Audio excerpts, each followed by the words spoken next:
my friends, but I'm in France. I'm just saying. For half a century, France's far-right party, the National Rally, has been led by a Le Pen, first by the father, then by the daughter. But no more. Marine Le Pen's replacement hails from a much younger generation, and party supporters hope he can attract new voters. NPR's Eleanor Beardsley recently met him. Bonjour. Très bien, et vous? Enchanté. Jordan Bardella's desk is immaculate, like his appearance. He sports a navy blazer. His dark hair is trimmed close. Je pense que l'ordre est une valeur importante. Order is an important quality, he tells me. Despite his youth, Bardella's just turned 27. He seems at ease in his new responsibilities. He describes how growing up in the gritty Paris suburbs turned him on to Marine Le Pen at the age of 15. J'ai été confronté en fait très jeune. Very young, I was confronted by this phenomenon the French face today, insecurity and violence. Our generation was repeatedly told France is doing badly because of terrorism and unemployment. But I wanted to experience the successful, proud France that my parents and grandparents talked about. Since Jean-Marie Le Pen founded the party in 1972, its central focus has been restricting immigration. Bardella says Marine Le Pen is the only politician with the courage to speak the truth. In November, Le Pen raised Bardella's arm in victory as he was elected president of the party with 84% of the vote.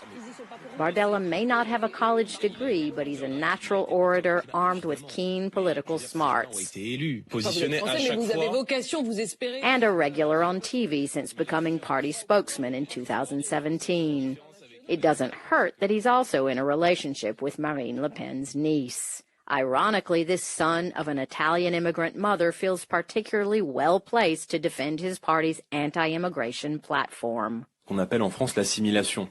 C'est-à-dire qu'il est arrivé pour se fondre. My family assimilated. We melted into the national community, worked hard, learned French. I became French completely. But that's not happening today.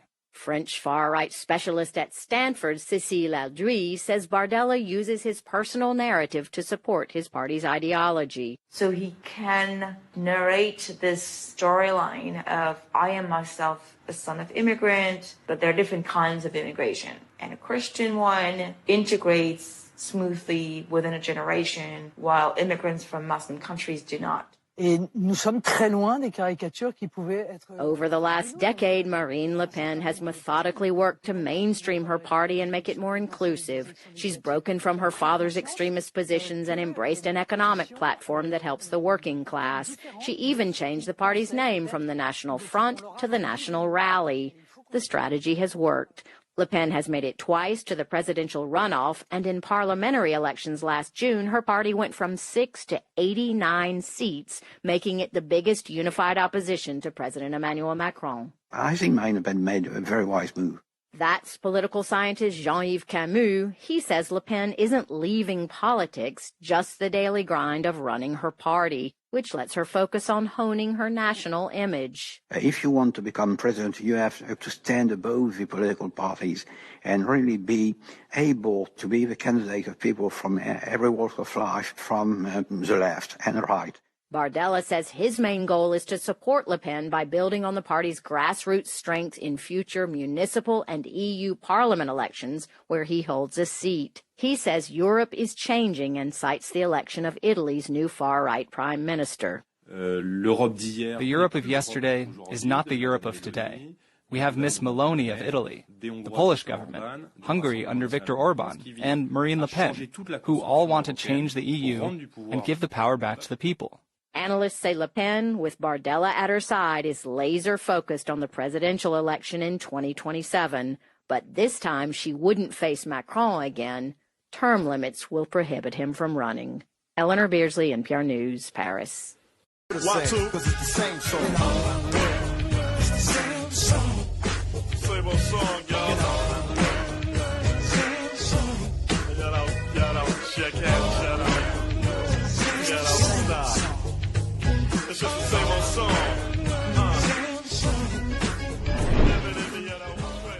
Welcome back. The Football Association has said it fundamentally disagrees with the findings of an independent panel which concluded that the former Crawley manager John Yems is not a conscious racist.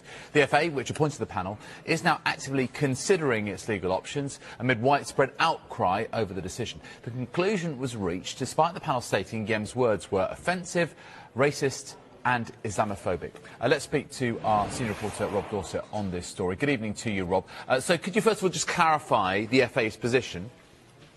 Yeah, well, it's pretty much as you described there. The FA didn't want to release a statement on this. That independent panel, which it appointed to carry out this disciplinary procedure on John Yems, they don't like interfering with that, but they felt they had to on this occasion. And as you mentioned, they told us in that statement that they fundamentally disagree with the findings of that independent panel, and particularly that bit where it said it didn't think John Yems is a conscious racist. It's clear that the FA bosses, even though they're not saying anything publicly, are very, very angry about this. It's also clear, I think you have to point out, that I think the FA has been stung by all of the criticism around this case. And even though technically that that criticism isn't directed at the FA, it's directed at the independent panel that they appointed, I think a lot of people within football are unhappy with how this has gone, how this has progressed. What the FA is particularly unhappy about is the fact that this independent panel was supposed to be looking at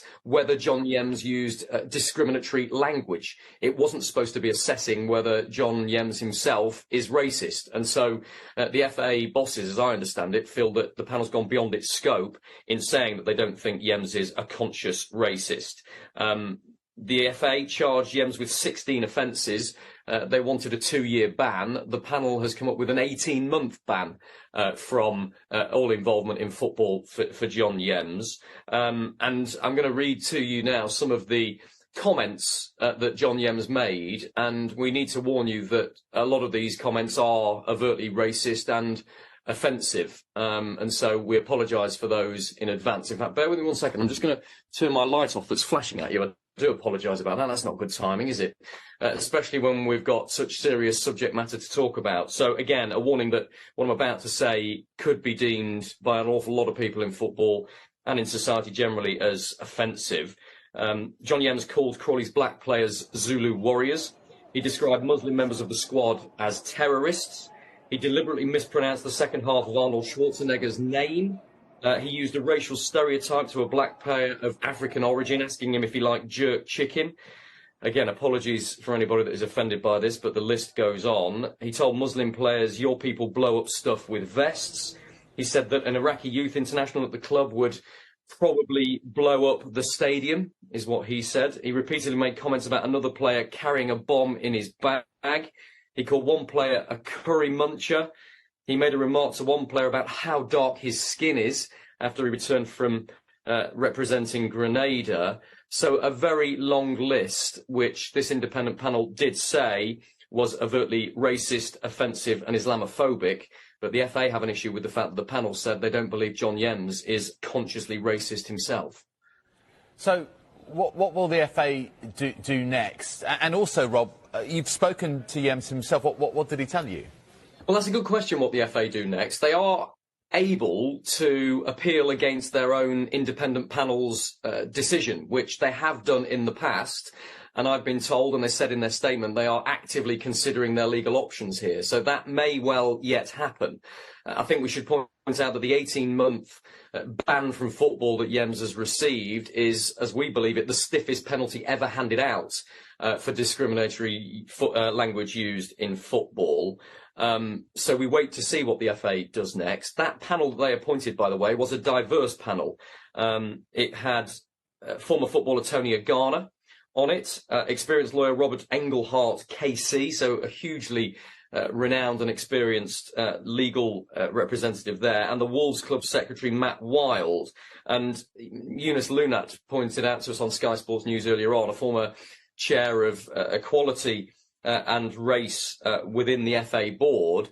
He said that that's a hefty punishment, and it may be that if the FA do appeal against this, they won't receive a harsher punishment for John Yems. But I think, understandably, the FA doesn't like being associated with a process that's been criticised so harshly within anti-discrimination groups and within football generally as a decision that hasn't been tough enough against racism. That is not a position that the FA wants to be associated with.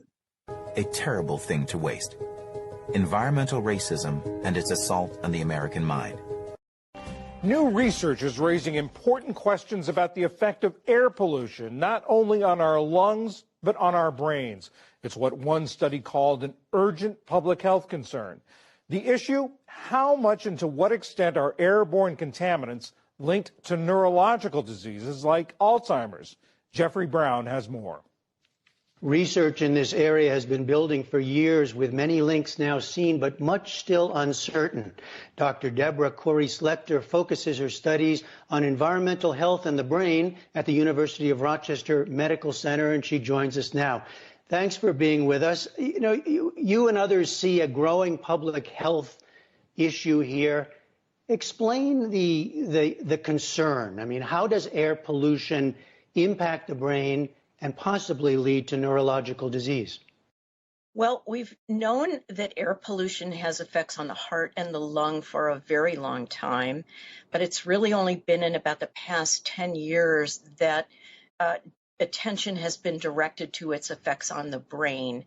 And over that period of time, there's been a growing body of scientific evidence showing associations between exposures to air pollution and a real wide variety of neurological diseases and disorders. It has included neurodevelopmental disorders like autism, attention deficit, hyperactivity disorder, as well as neurodegenerative diseases like Alzheimer's disease, Parkinson's disease, etc. How that's happening, we still don't fully understand, but the fact that it seems to have such a impact on such a variety of neurological diseases and disorders suggests that instead of acting on what are the real unique characteristics of each of those diseases and disorders, air pollution is acting on the features that are shared across these neurological diseases and disorders. Well, so to be clear, at this stage, it's a question of association of pollution to neurological problems, but not yet clear causation. Is that fair?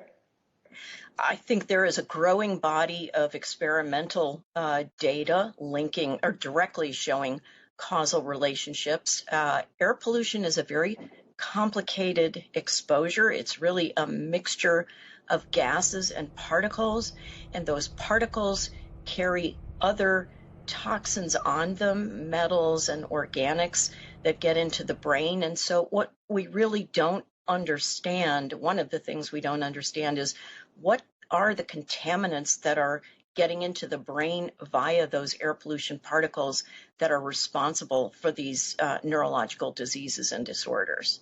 As you're studying this, who do you consider most at risk, whether it's by age or by living conditions or geography? Who are you most worried about?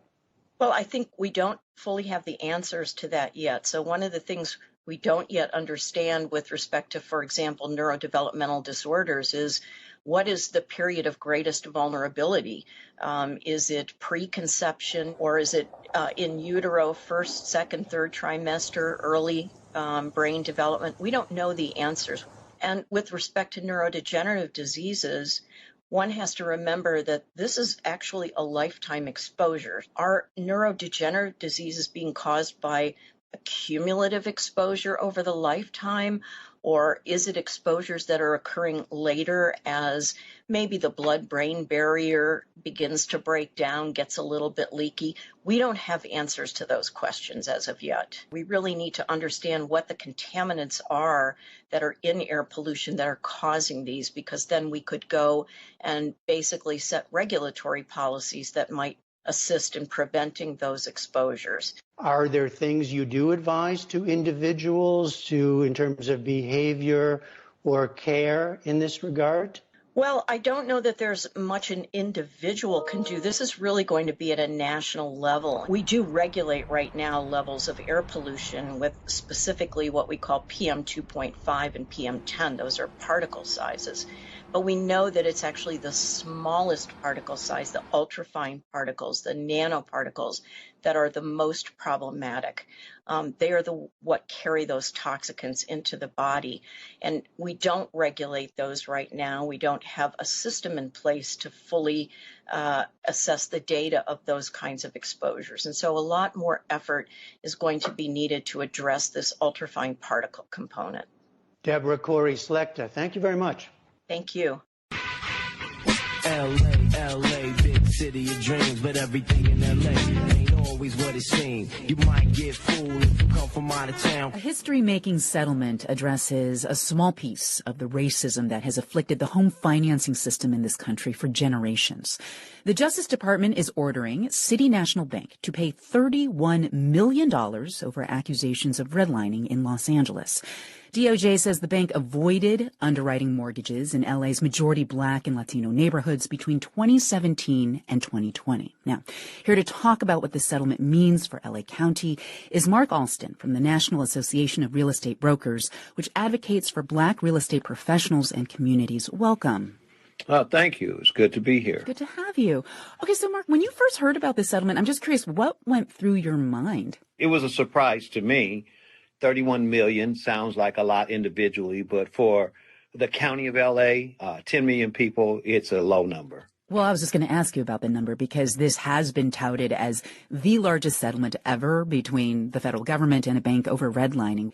Practices that still continued even after they were outlawed in the late 1960s. So when you think about the massive loss of generational wealth that has resulted for people of color because of redlining, even in just LA alone, how does $31 million stack up to you? 844,000 Black residents in LA County, maybe 300,000 households. City National Bank's founded in 1954. This is only from 2017 to 2020. They weren't redlining before. Mm-hmm. This doesn't sound like a lot. Yeah. Well, we should note that City National Bank says it disagrees with the Justice Department's allegations, but that it still does support efforts to ensure equal credit access for everyone. We talked to you back in 2021 for our series on Black home ownership in America, and you took us through a lot of the barriers that prevent so many Black people in this country from even owning a home, beyond getting rejected for a bank loan. Can you just refresh us with a couple examples? You know, if you're going to talk about equal opportunity and equal access, then you have to have equal pay. When the average Black family is worth $3,600 and the average white family is worth $147,000, and then you design a housing financial system based on down payment and debt ratios, then you've designed a disparate system that disparages Black families, whether it's by law or by tradition. There's opposition to Black home ownership, and it's reflected in the numbers. It's not because Black people want to be tenants. We want ownership just like everybody else. And the mark of success in our community is home ownership. Right.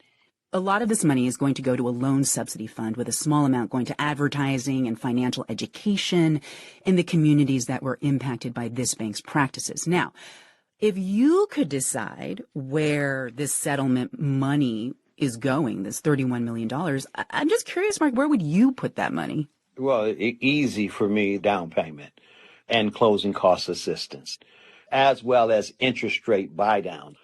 There's $500,000 for advertising. That's important to let the community know what is available. $500,000 for consumer financial education.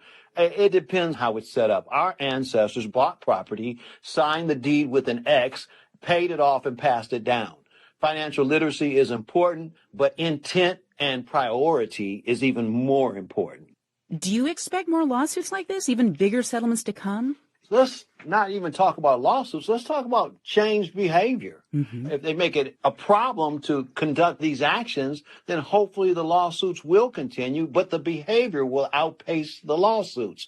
But we'd like to have success, a change in attitude, a change in opportunity, to have the American dream be available to all Americans, regardless of what you look like or where you came from. Mark Alston of the National Association of Real Estate Brokers, thank you very much for joining us again. That's my pleasure. I watched a white riot in Portland, Oregon on television the other night.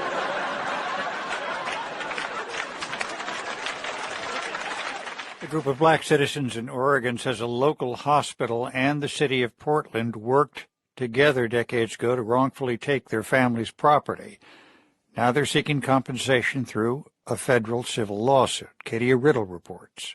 It's been more than 50 years since he moved away from his neighborhood in North Portland, but Claude Bowles can still remember the smell. Fresh baked bread. The bakery that was just right across the street from where my grandparents lived. He describes a kind of blissful freedom that he and his 6 siblings enjoyed. We'd go over there and they would just hand us hot bread out of the window of the bakery, and we'd take it to my grandmother's house. We'd slather it with butter. His grandparents' house is no longer standing. He points to where it used to be on an old map. This is their house right here. 223 North Cook Street.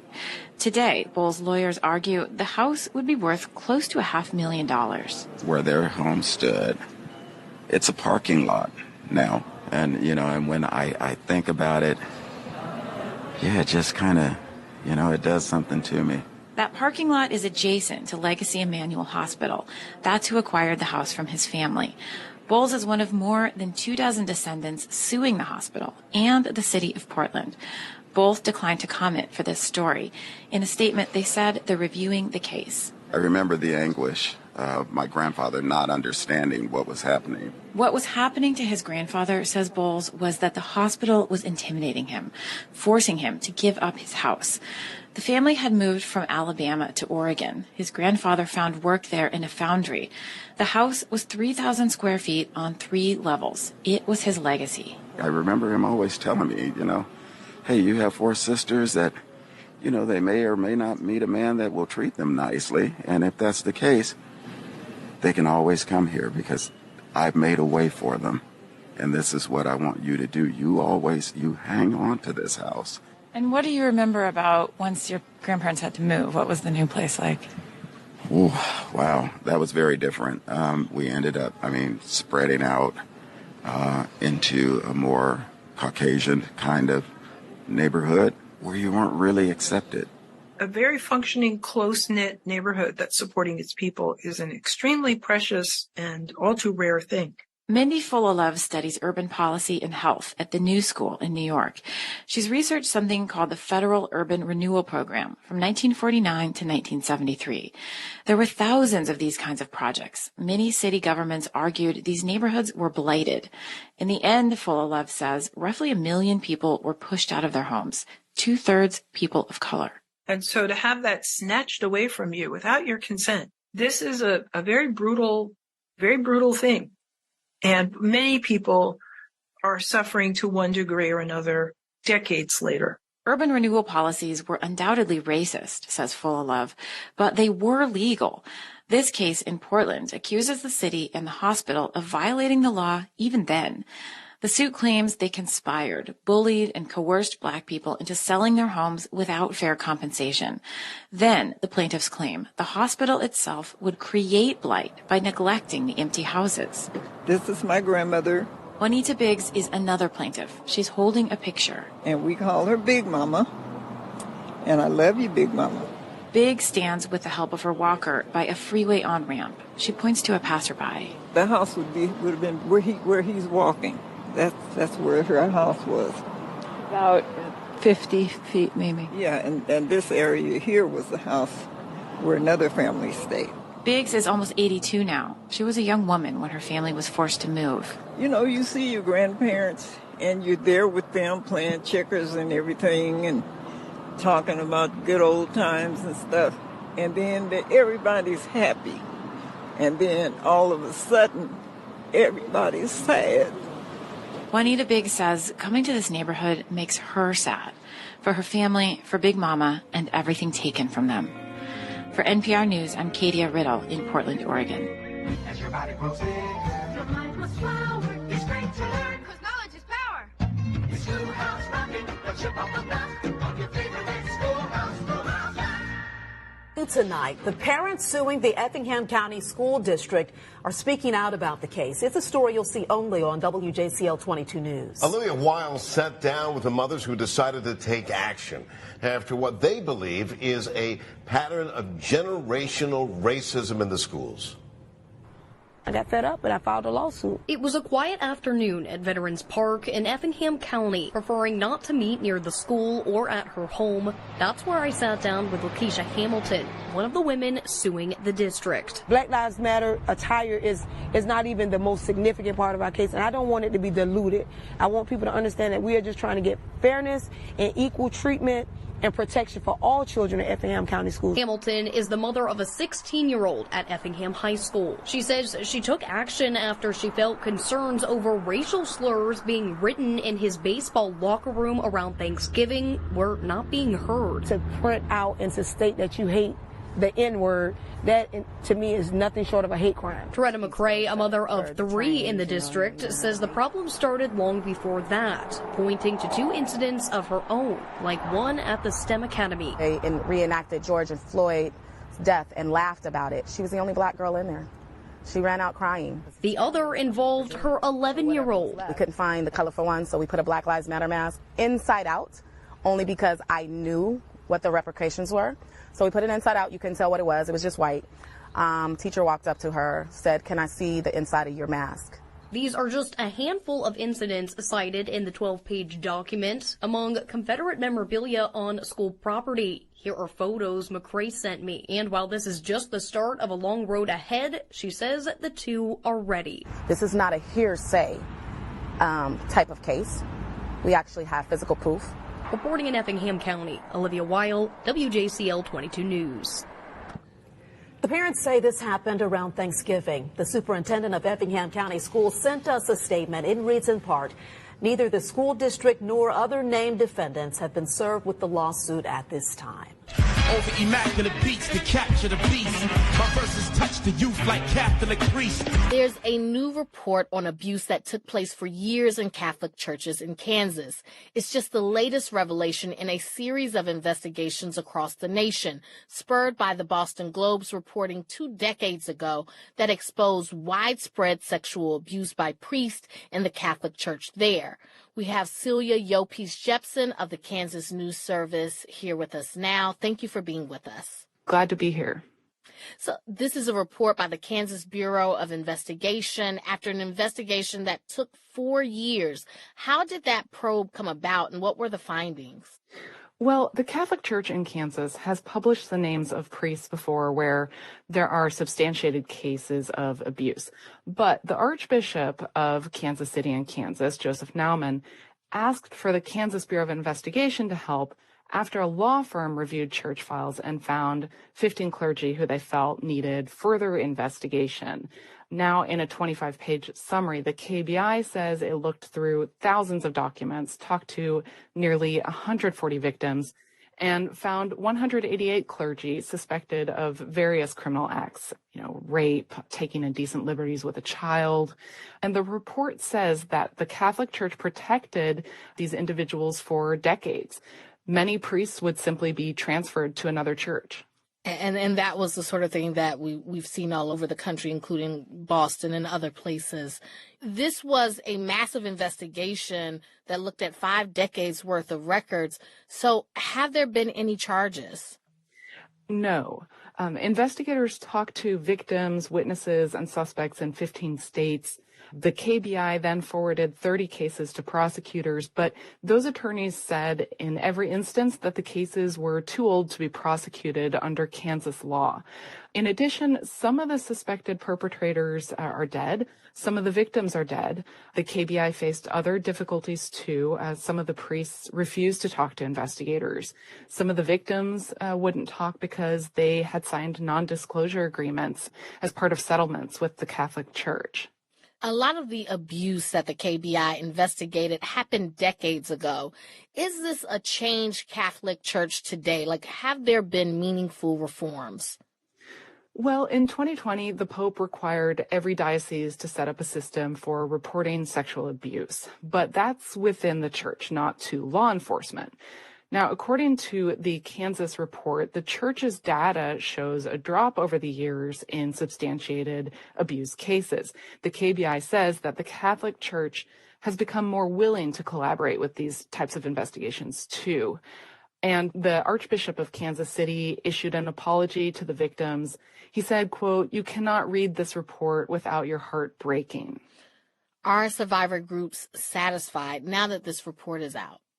No, they aren't. As I mentioned, Catholic dioceses in Kansas have published names before, but the Survivors Network of Those Abused by Priests, or SNAP, wants to know if there are new names on this list. And they say it's hard to know whether abuse has decreased since people often don't come forward right away. SNAP also wants Kansas lawmakers to set penalties for clergy and church staff if they know child abuse is happening and don't report it to law enforcement. And they want Kansas to change its laws so that old cases can go to court.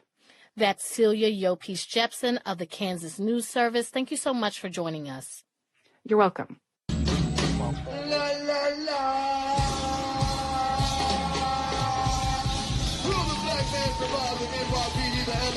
The family court, the IRS, the information agents, the Bush administration.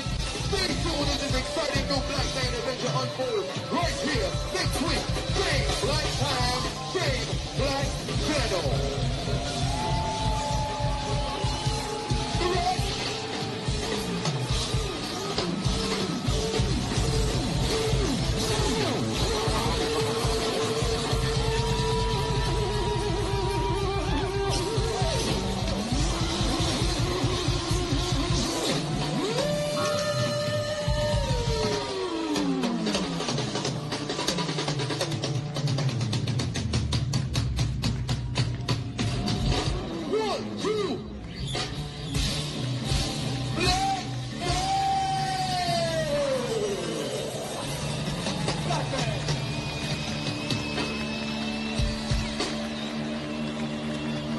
Episode of Black Man was proudly sponsored by the Lou Rawls Parade of Stars and the United Negro College Fund. The start of a new year often pushes us to think about how we take care of ourselves, whether it's our closets, our finances, our bodies, or our minds. And for some people, that means getting professional help. Therapy can be an important element, and in recent years, being open about having mental health concerns and seeking therapy to address them has become a lot more common, and it's happening in places you might not expect. Like Rothaniel, the stand-up special from Gerard Carmichael, the host of this year's Golden Globes. At times, his critically acclaimed special played more like a therapy session than a comedy routine. Been trying to be very honest because my whole life was shrouded in secrets, and figured the only route I haven't tried was the truth. Depression and anxiety are on the rise among many groups, but black men in the U.S. are half as likely to receive mental health care as their white counterparts, according to the CDC. Why might that be, and what could change that? We brought those questions to Damon Young. He's the author of What Doesn't Kill You Makes You Blacker, a memoir and essays, and he's written and spoken about his own struggles with mental health and the decision to seek therapy. In a conversation for this week's Consider This podcast, I asked him what brought him to that decision. For me, there wasn't necessarily like an epiphany or an impetus that I could just point to as like, okay, this is the thing that happened, or this is the reason why I decided I need to do it. It was just a thing that, you know what, I need to start being more mindful of taking care of myself. And this is just another aspect of that. So there wasn't necessarily like a stigma I had to overcome. It was more of just I need to do this in order to be a responsible adult. Do you remember, though, how you thought about or heard about it? One of the reasons I ask is that the culture is all around us, just like the pop culture of therapy, for the most part, until very recently, has been very much of a specific demographic. Like there's like Woody Allen, therapy plays a big part in his comedy and his movies. And then there was the character of Tony Soprano, and then there was like the Bob Newhart show. That's a very specific demographic. And if you get your cues about what you're supposed to do from the culture, you would not necessarily have seen that until very, very, very recently. So I was just wondering if you recall how the thought first occurred to you. I mean, I think that, to your point, it was the sort of thing that I associated, not necessarily with race, but with class, with the sort of person who could afford and who also had the space in their life to be able to just sit on somebody's couch for a couple hours a week. I think that what kind of maybe pushed me, and again, this isn't really like this great impetus or great epiphany, but it was this, you know what, I have this anxiety, which I've dealt with my entire life. I'm in a space now where I'm in front of a lot of people. I have a lot of responsibilities, not just with my work, but with my family. And so I need some help. I wanted to ask about Gerard Carmichael, the comedian. He hosted the Golden Globes. Last year, he premiered the stand-up special. You know, it was extraordinary because it was almost like a therapy session. It was almost like you saw him kind of going through his emotions in real time. And during the special, he makes the decision to come out. I was just wondering what you thought about that. I kind of felt like it did something. It felt kind of like a watershed. I don't know. What about you? His special is one of the, I guess, the best stand-up specials that I've probably ever seen. And I don't even know if I would call it a stand-up special. Because there's something different that he was doing with the audience, where he's not necessarily telling jokes, you know, even though there were some parts in it that were meant to make you laugh. But it was, you know, him coming out in a way. And also, you know, there was a vulnerability there that was just so rare and so visceral and so, and to be honest, intimidating.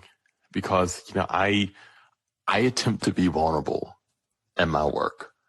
But when I saw him do that, I felt like my vulnerability still had places to go. On the other hand, though, I'm thinking about the recent death of Stephen Twitch Boss. He was a dancer. He was a big part of the Ellen DeGeneres show. He died by suicide. And there have been a number of Black young men and men of a certain age who have died by suicide. And it's just, it just seems, statistically, it just seems sort of that there's something going on. And I just wonder if you have any sense of what you think that might be. I mean, I can't speak to any of those particular circumstances because I don't know what was going on in their lives. But, you know, I go back to a point that you had made earlier about how therapy was associated with people like Woody Allen. And, you know, I've always thought that even though that sort of humor is associated with like a certain class, if anyone's going to be neurotic, if anyone is going to have anxiety, it's going to be someone who is from the hood. And if any environment is going to make someone need therapy, then it's the environment that so many of us come from. And, you know, plus America, plus racism, plus all of the things that are associated with being Black in America. You know, when you think about the causes and you think about, you know, the environmental factors that cause anxiety and that could cause neuroses, if anyone is going to need therapy, it's probably going to be us. Do you mind if I ask, since you've been kind enough to get kind of personal with us, is that when you have pursued therapy, did you feel it helped? I did. Yeah, it definitely did help. What does it do? For me, it just made me feel lighter. And obviously that's in a like more of like an existential sense, right? I just felt like I was able to take some of the things that I was carrying around with me and finally have a place to put them. Damon Young is a writer. He's got a podcast coming, and he's the author of What Doesn't Kill You Makes You Blacker. Damon Young, thanks so much for joining us. Thanks again for having me. And if you or someone you know may be considering harming yourself, call or text 988 to reach the Suicide and Crisis Lifeline.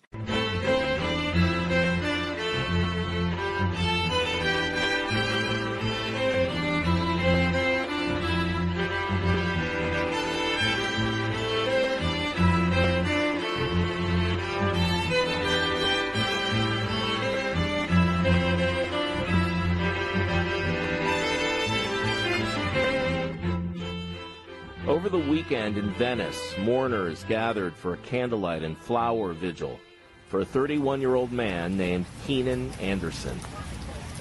Anderson is the father and English teacher whom LAPD officers repeatedly tased after a car crash. He died of cardiac arrest. How many more hundreds of years must we endure this?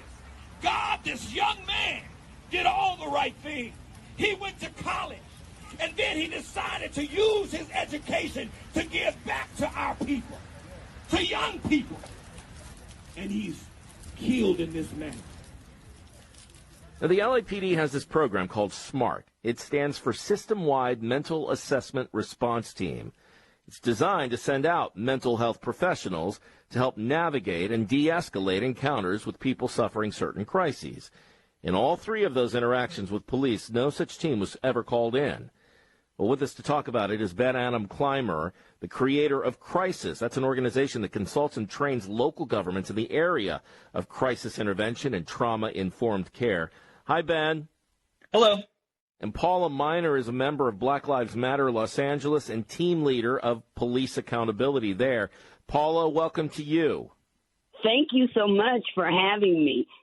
Criminal justice reform, Paula. Advocates from Black Lives Matter, they held this event this morning with County Supervisor Lindsay Horvath and L.A. City Councilman Marquise Harris-Dawson. They were asking for a different approach to policing, as has been asked in the past for years and years and years. What would you like to see the LAPD do differently? One of the main things we would like for LAPD, or we would like for our city government to do, is to prevent or stop LAPD from being involved in situations that they are not trained to handle. Minor traffic stops, instances where people are having a mental challenge or a substance abuse challenge. These are situations where people need help, not harm. Ben, I got to ask you, you train teams to respond to calls like the one who, involving a man named Takar Smith, whom we'll talk about in a little while with our next guest. But, Takar Smith had been identified as having schizophrenia, being off his medication, but it was also made clear that there was a big knife in the apartment and that he had said he would rather fight than leave. Now, given that information, do you think it was the right call to not bring in an unarmed mental health response team? Something that's really important to consider right off the bat is that the SMART team is still a part of LAPD. It's still a police officer, and it's sending out some kind of licensed therapist or psychologist with the police officer. And their primary role is to do assessments around whether or not somebody can be put on an involuntary hold. I watched the entire Takar Smith video, and we could get into some very minutia on the detail of what decisions were made during that regarding scene safety and some other things. But I think the big point is that no matter who was sent there, the police alone or the SMART team with the police and a psychologist, their role was to essentially force him out of the house. And a psychologist would have done a 5150 assessment, which is to say they're assessing on whether or not he can have his civil rights removed for mental health reasons because he is either a danger to himself or to others. And that's their primary responsibility.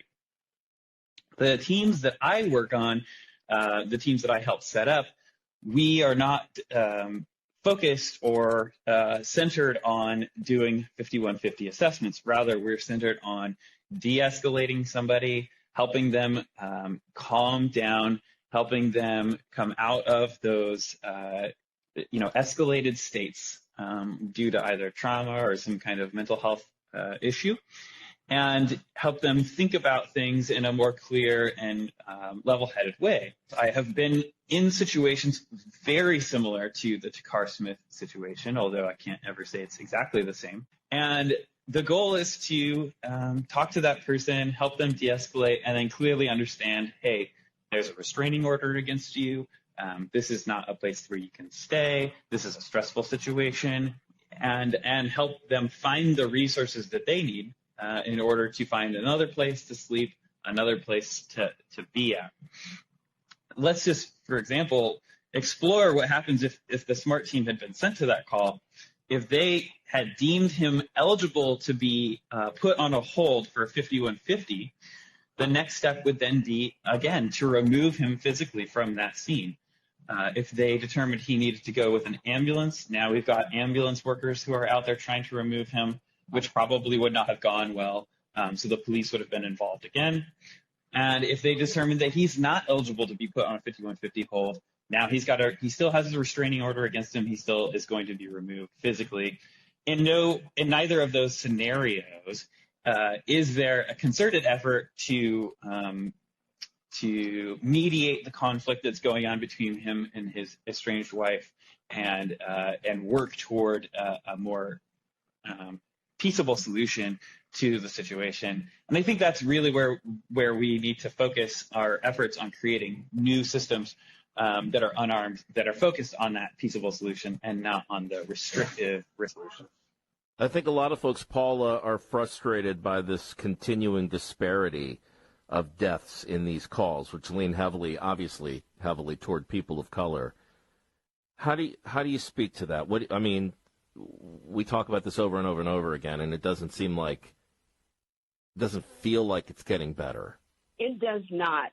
But speaking as an advocate, because a person has a problem, because the person potentially may need to have their civil rights removed at that moment, that is not a cause for death.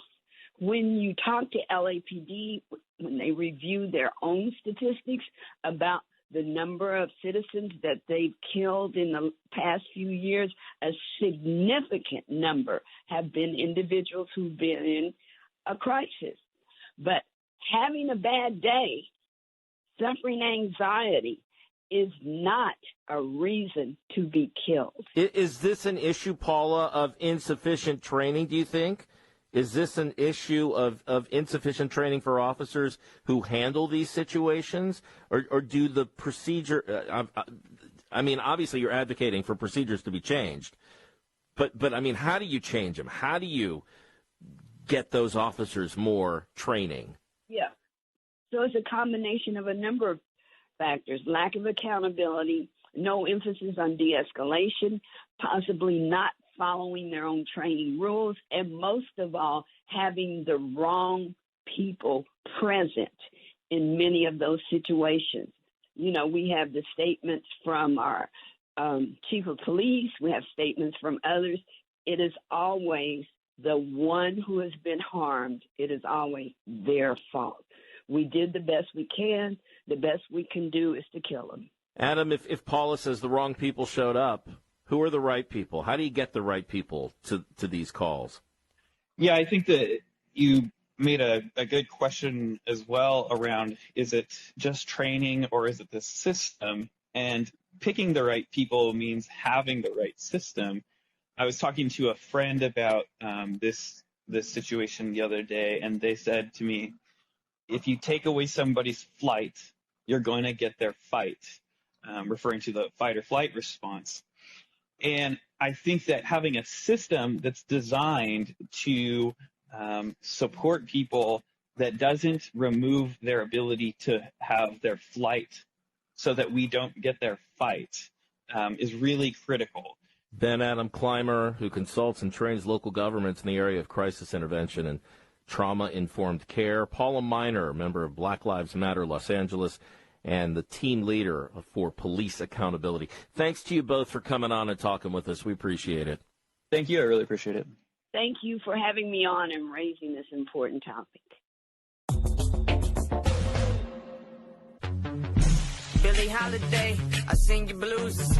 Bet your life against me and I swear to God you'll lose it. Motherfuck the cops, we still singing for St. Louis. Motherfuck the cops, we still singing for St. Louis. Motherfuck the cops, we still singing for St. Louis. It was a feeling like no other. That's Christopher Dunn talking this morning from the South Central Correctional Center in Licking, Missouri. Over 30 years ago, Dunn was an 18-year-old teen in St. Louis. Another teenager was shot and killed in their neighborhood, and 2 witnesses testified that Dunn had pulled the trigger. That testimony contributed to his conviction and a life sentence. In the past several years, the witnesses have recanted. That corroborates Dunn's unwavering claim that he did not commit murder. and a judge in 2020 said that no jury would convict him if tried today. Yet Dunn remains in prison. With us to discuss why that is and the legal barriers that now stand between Dunn and freedom, we have Kent Gibson, an attorney based in Kansas City who spent years representing Dunn and others fighting their convictions in court. Thank you for joining us, Kent. Thank you for having me. Kent, give us some background on the murder that led to Christopher Dunn's life sentence. This was the killing of 15-year-old Rico Rogers, who was fatally shot in the Wells Goodfellow neighborhood of St. Louis the night of May 19, 1990. What evidence did prosecutors bring to prove Dunn's guilt?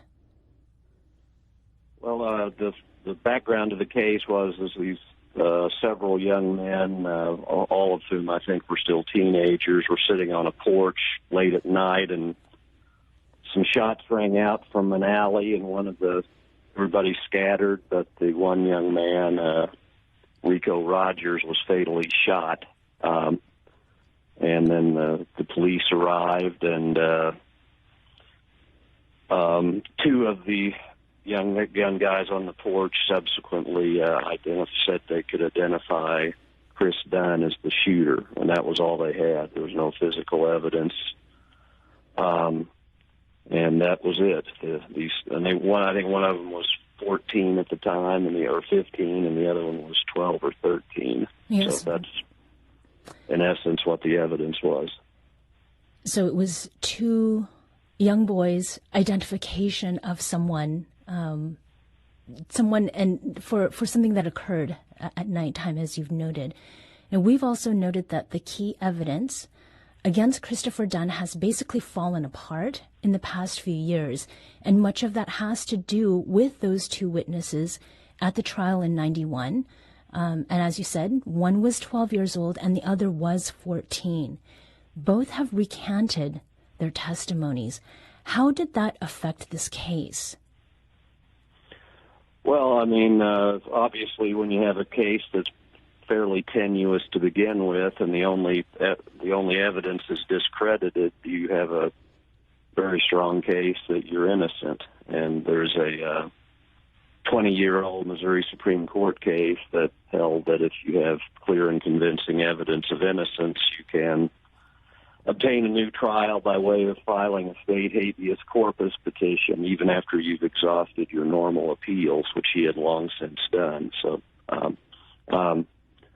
that's what we did. We initially filed it in the Circuit Court of Texas County, which is where the Licking Prison is located. We were granted a hearing, presented the evidence, and the judge who heard the evidence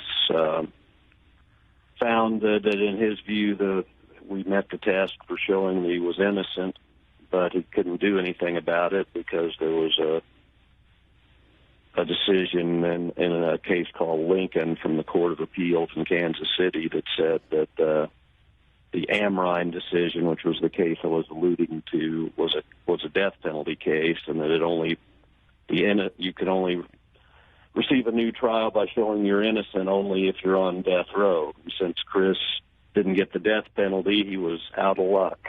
Right. So then that 2020 ruling that was issued by Judge William Hickel did explain that he did not believe that any jury would now convict Dunn.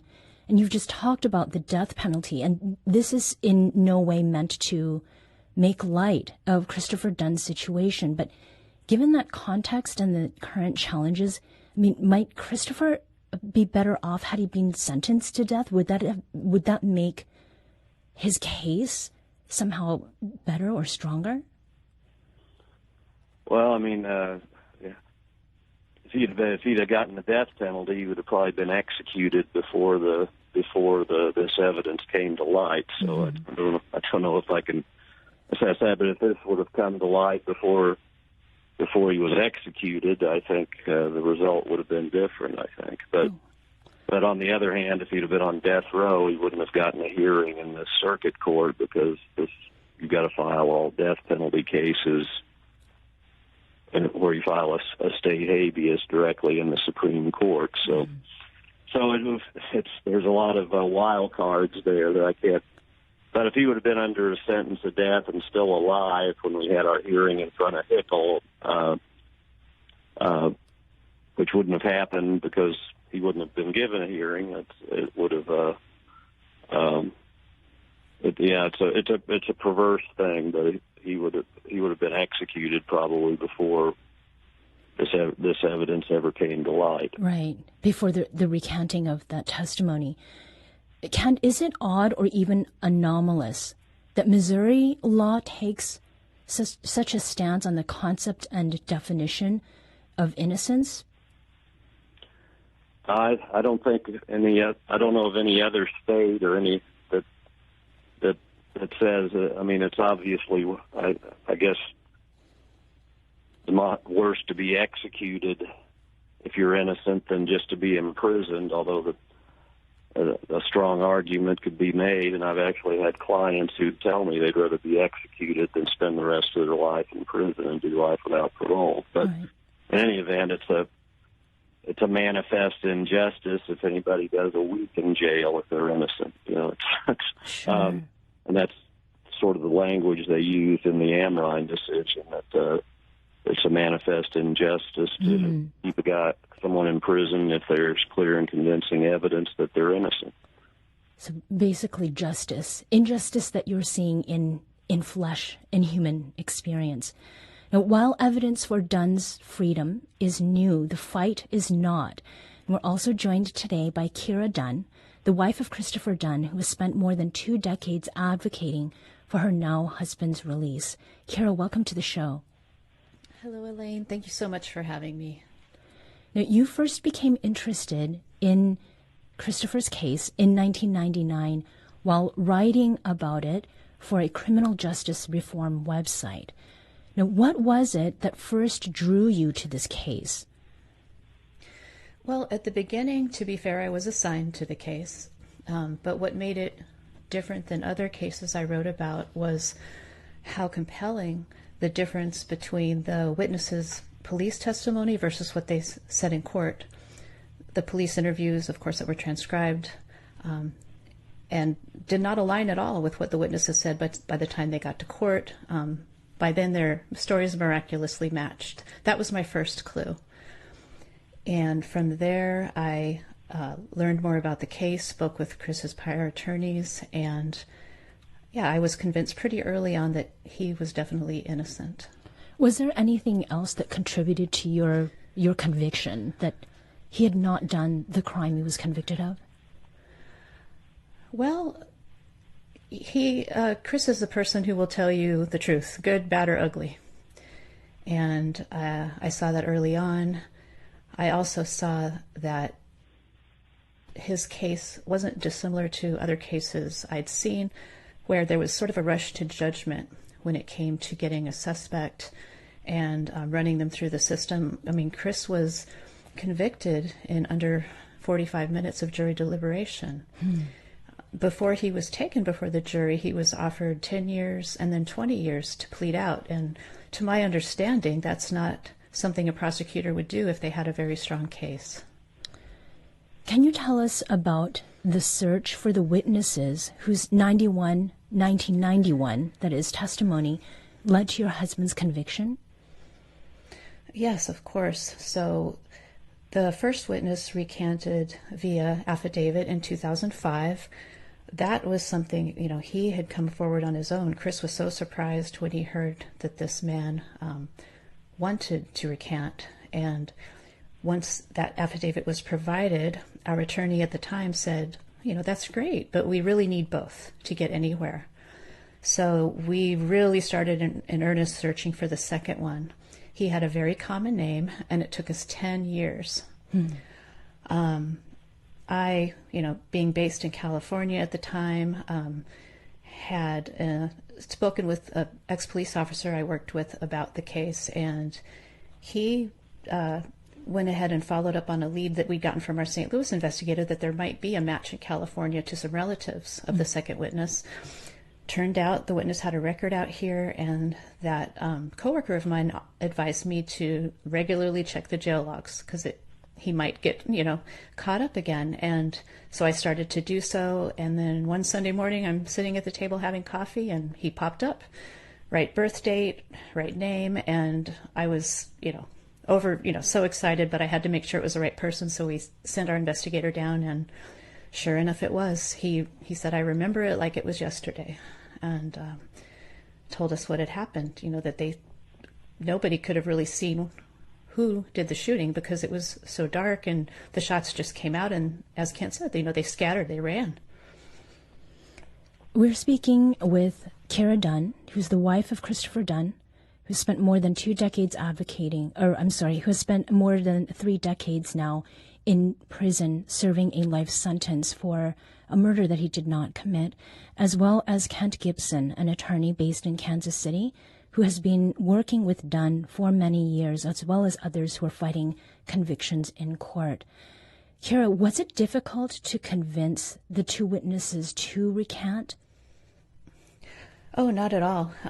As for the first one, I wasn't involved. I found out not long after Chris found out that this man was doing this on his own. For the second one, from what our investigator told us, it was, as soon as he told our witness why he was there, he said, oh yeah, I remember it like it was yesterday. No, we couldn't see anything. We decided to say this, and he was shocked that Chris was still in prison for that. He had left the state not long after that and had no idea what had transpired in the years since. We're going to go back to May 2018, which is when you sat in a Missouri court and watched the witnesses from Christopher's 1991 trial take the stand and recant their testimony. Also in the room was your husband himself. And earlier today, producer Danny Wizentowski spoke with Christopher, who described that moment of truth. I knew that I was innocent, but to hear someone finally come forward and admit that they lied on me, how they lied, and how they influenced the other people to say that I was the perpetrator, to hear them say that, to vindicate me, it was a feeling like no other. I can't describe exactly the emotion that came over me. All I know is that I slumped down into the chair, bowed my head, and said to myself, thank you. And one by one, after each witness got up on the stand and started testifying, I sat there and I just knew eventually they was going to free me. I just knew I was going to walk out of jail that day. But when the judge had to give us a continuance and they didn't free me, I started having doubts. And I was going to be returned back to the Department of Correction. But in that moment, I felt like I finally did it. I finally cleared my name. That was Christopher Dunn describing this morning how he felt hearing witnesses recant in court their 1991 testimony that put him in prison to serve a life sentence for murder. Kara, we just heard your husband describe the moment of that 2018 court hearing. What was it like to witness that moment, for the truth to finally come out? Oh, yes. I mean, we were in tears. I was sitting with my in-laws, and especially when the first witness described why he'd lied and that he regretted doing so, and he knew how it had impacted Chris's life. I mean, the judge wasn't tearful. He was angry. I remember his face reddening at the time, but we were in tears. We'd gone into that hearing very hopeful, but we really didn't know how it would all play out. And yeah, it was so compelling at the time that one court officer turned to the other and said audibly, should we call the institution to tell him to get his stuff ready to go? Wow. Yeah, and we really did think that he would walk out of there that day. We had long discussed the outfit he would wear. I had that ready. The family was there. We were so hopeful that day. Even hearing you describe what it was like has me sort of holding my breath. Now, that dramatic 2018 hearing unfortunately did not lead to your husband's freedom. And 2 years later, in 2020, Judge Hickel wrote, quote, "This court does not believe that any jury would now convict Christopher Dunn under these facts," unquote. But under Missouri law, Hickel ruled that the 1991 conviction still stands. The decision was crushing, but today, Christopher says he still has hope. Missouri has a way, sadly, in victimizing their citizens, even though the citizens themselves, like myself, is not guilty of a crime. But because they choose not to address the matter and want to sweep it up under the rug as if it never occurred, I could have lived with anger, bitterness, despair. I could live with frustration and hate. But it's not going to get me anywhere through life. I understand, sir, that people are going to have doubt. That's human nature. But it's also in my nature to be free. If I was guilty of this crime, I would have said I was guilty when they offered me 10 years. That was Christopher Dunn speaking this morning by phone from Missouri's South Central Correctional Center in Licking, Missouri. I don't want us to lose sight that things are getting better. Each successive generation seems to be making progress in changing attitudes when it comes to race. Doesn't mean we're in a post-racial society. It doesn't mean that racism is eliminated. But you know, when I talk to Malia and Sasha, and I listen to their friends and I see them interact, they're better than we are. They're better than we were on these issues. And that's true in every community that I've visited all across the country. A hug between families, a touching gesture signaling a long chapter has come to a close for now. And it just hasn't been the same. Mike Winfield learning a Fairfax County judge sentenced a man who killed his son, 16-year-old Calvin Van Pelt. Zachary Burkhardt is ordered to serve 20 years in prison plus 3 years supervision upon release after being convicted of 2 counts of voluntary manslaughter. 20 years, so basically my son's life was worth 10 years. Shot my son in the back. My son was unarmed. Never laid a hand on the kid. Burkhardt first faced murder charges for using a ghost gun to kill Pelt and 17-year-old Urshan Elijah following a social media beef in April 2021. Why is there 2 people shot? There should be 1. Who's that guy down there that says he's been shot? I'm not sure. They might have hit him too. Burkhardt claimed he shot them in self-defense because the victims were beating a friend so badly in the garage. But prosecutors argued he had every intention of firing the gun, even showing this cell phone video during the trial of Burkhardt making a threat. I'm on your block. By pointing a gun at home he thought was Elijah's while throwing racial slurs. Elijah's sister is pleased the judge didn't grant the defense's request to give a 6 to 8 year sentence instead. It has not been easy at all, actually, for the family. I wish I could see him every day. It's lonely in the house without him. The defense argued Burkhardt faced traumas throughout his life and a long prison sentence wouldn't help his behavior. But Commonwealth's attorney Steve Descano says this level of crime needs proper accountability. I think that's appropriate in this case. I think when the way I approach things is to do a lot of balancing, and I think that balancing came out the right way in this case. Tonight, as families see some form of justice, the weight of their loss remains heavy. I'm so sorry that this happened to him. You know, as a father, as a man, you're supposed to protect your kids, and part of me feels like I failed, but I didn't pull that trigger. In Fairfax, Matthew Torres, WUSA 9. Oh dear. Oh dear. Here we go again. A lecture on our African past, on our great West African heritage. In 1 second, we're going to hear all about the great Ashanti empires, the Songhay civilizations, the sculpture of Benin, some poems in the Bantu, and then the whole monologue is going to end up with the word heritage. Let's face it, baby, your heritage ain't nothing but a bunch of raggedy spirituals in some grass huts. Right now, the Florida Department of Education has rejected a new AP course that would teach African American studies to high school students. And Local 10's Christina Vasquez live now in Miami with a decision and a growing backlash. African American people have contributed to history very significantly. And that is what a new advanced placement class says it is seeking to teach. The College Board's website says the African American Studies interdisciplinary course currently being piloted explores the, quote, vital contributions and experiences of African Americans.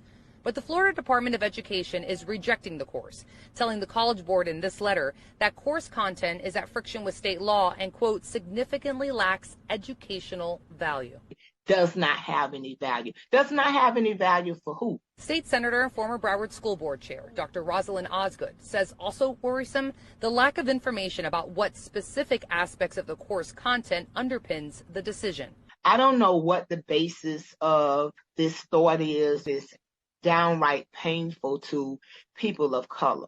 In this statement, State Senator Chevron Jones described it as a whitewashing of history that will, quote, shut down important, much-needed discussions on race, slavery. Show the bill passes. While the letter does not name the Florida law, state lawmakers did pass the Stop Woke Act, described in a 2021 news release as a legislative proposal that will give businesses, employees, children, and families tools to fight back against woke indoctrination. A federal judge blocked enforcement at the public state university level, calling it positively dystopian. That ruling still in effect until a court of appeals says otherwise. If we never talk about racism, it's going to continue to be one of the greatest sins that have ever taken place.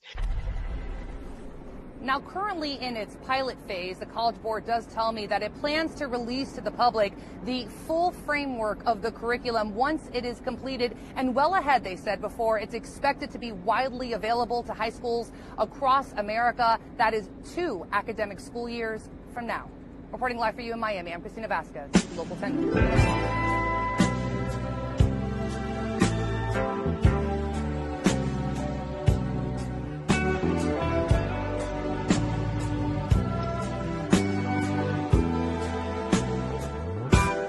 Turn off the lights,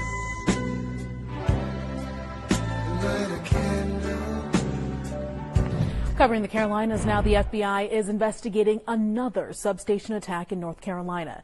This time it happened in Randolph County. Channel 9 has learned that substation is now offline because of hundreds of thousands of dollars of damage from the gunfire.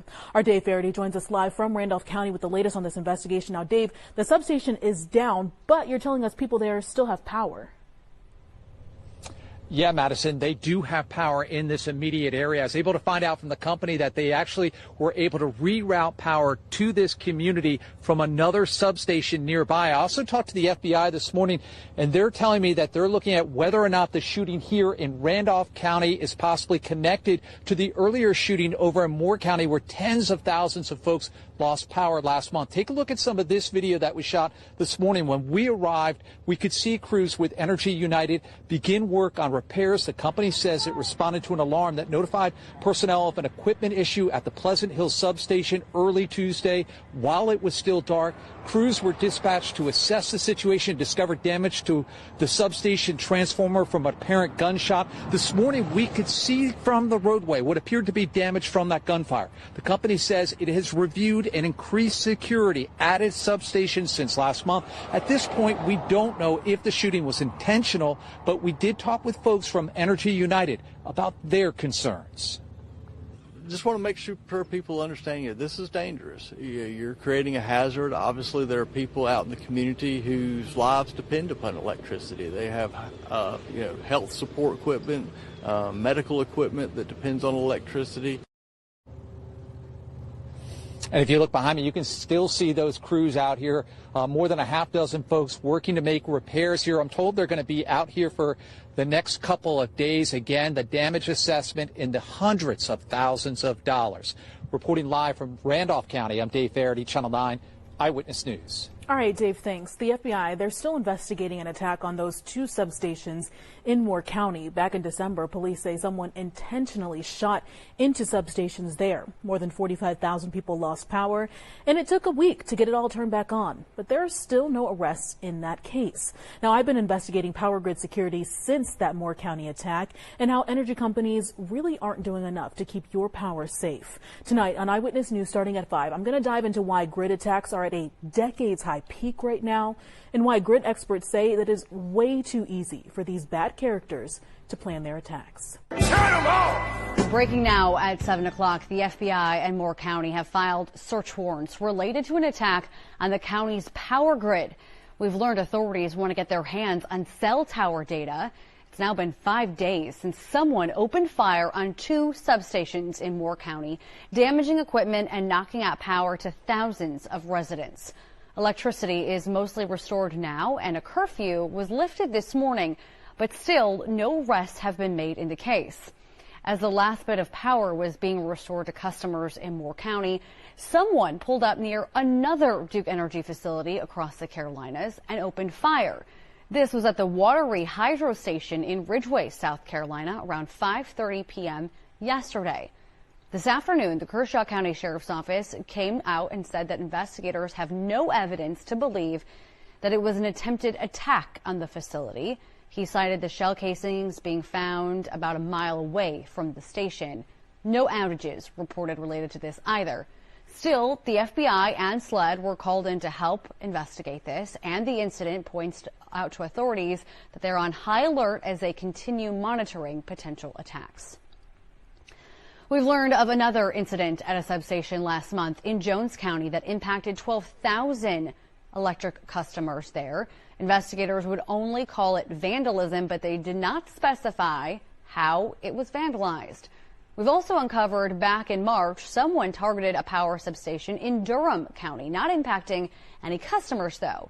Again, the Department of Energy would only refer to this as an intentional attack, but no details onto how this was carried out. Michael Mabee is a grid expert in the United States who has sued the feds over threats to the grid. He's watching these attacks closely and calling them a huge concern. You know, we've got this coordinated attack in North Carolina, and then all of a sudden we've got a bunch of other ones. So could possibly be copycat, could possibly be, you know, a dry run for something bigger.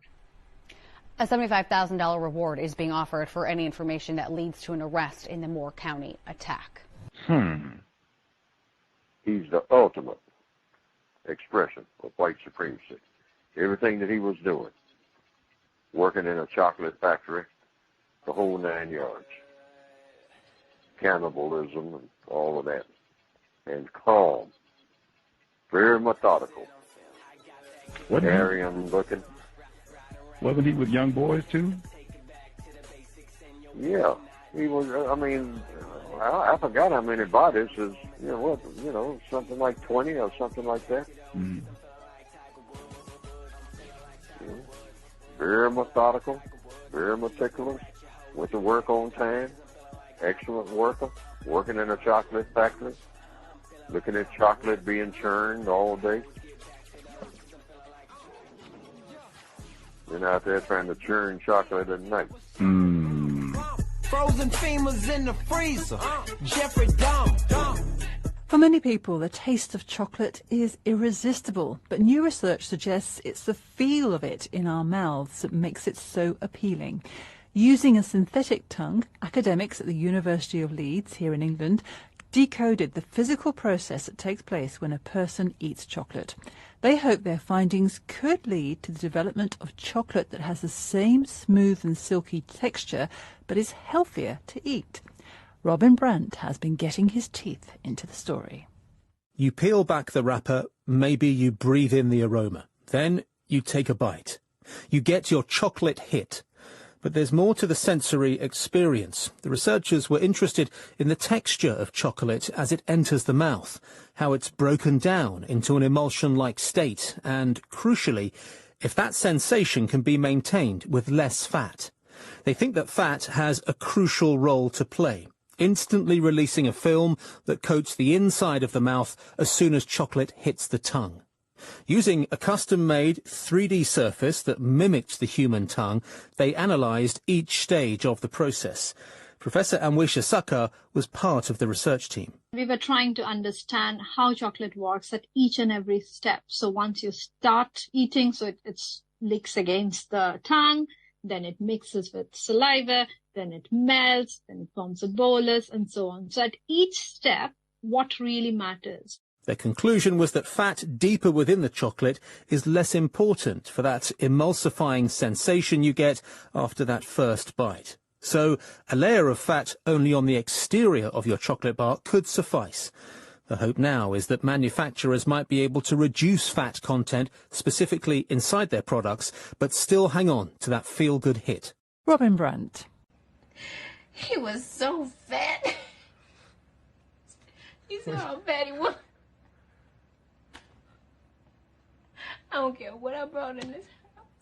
He just eat it up. I don't care what it was I brought in here. I bring some Popeye's chicken. That boy eat the whole thing before I even get a chance to get me a bite of the chicken. He just eat all. He would eat his little ass off. You ain't never seen nobody eat like. He would eat candy, gumballs. He make me take him over up there to the Super Kmart. Yeah. And he put them quarters in that gumball machine. Yeah. He had to wait till he get the red gumball. He always had to get the red gumball. You sound like a character, I guess. Get that red gumball, and he just eat on that red gumball.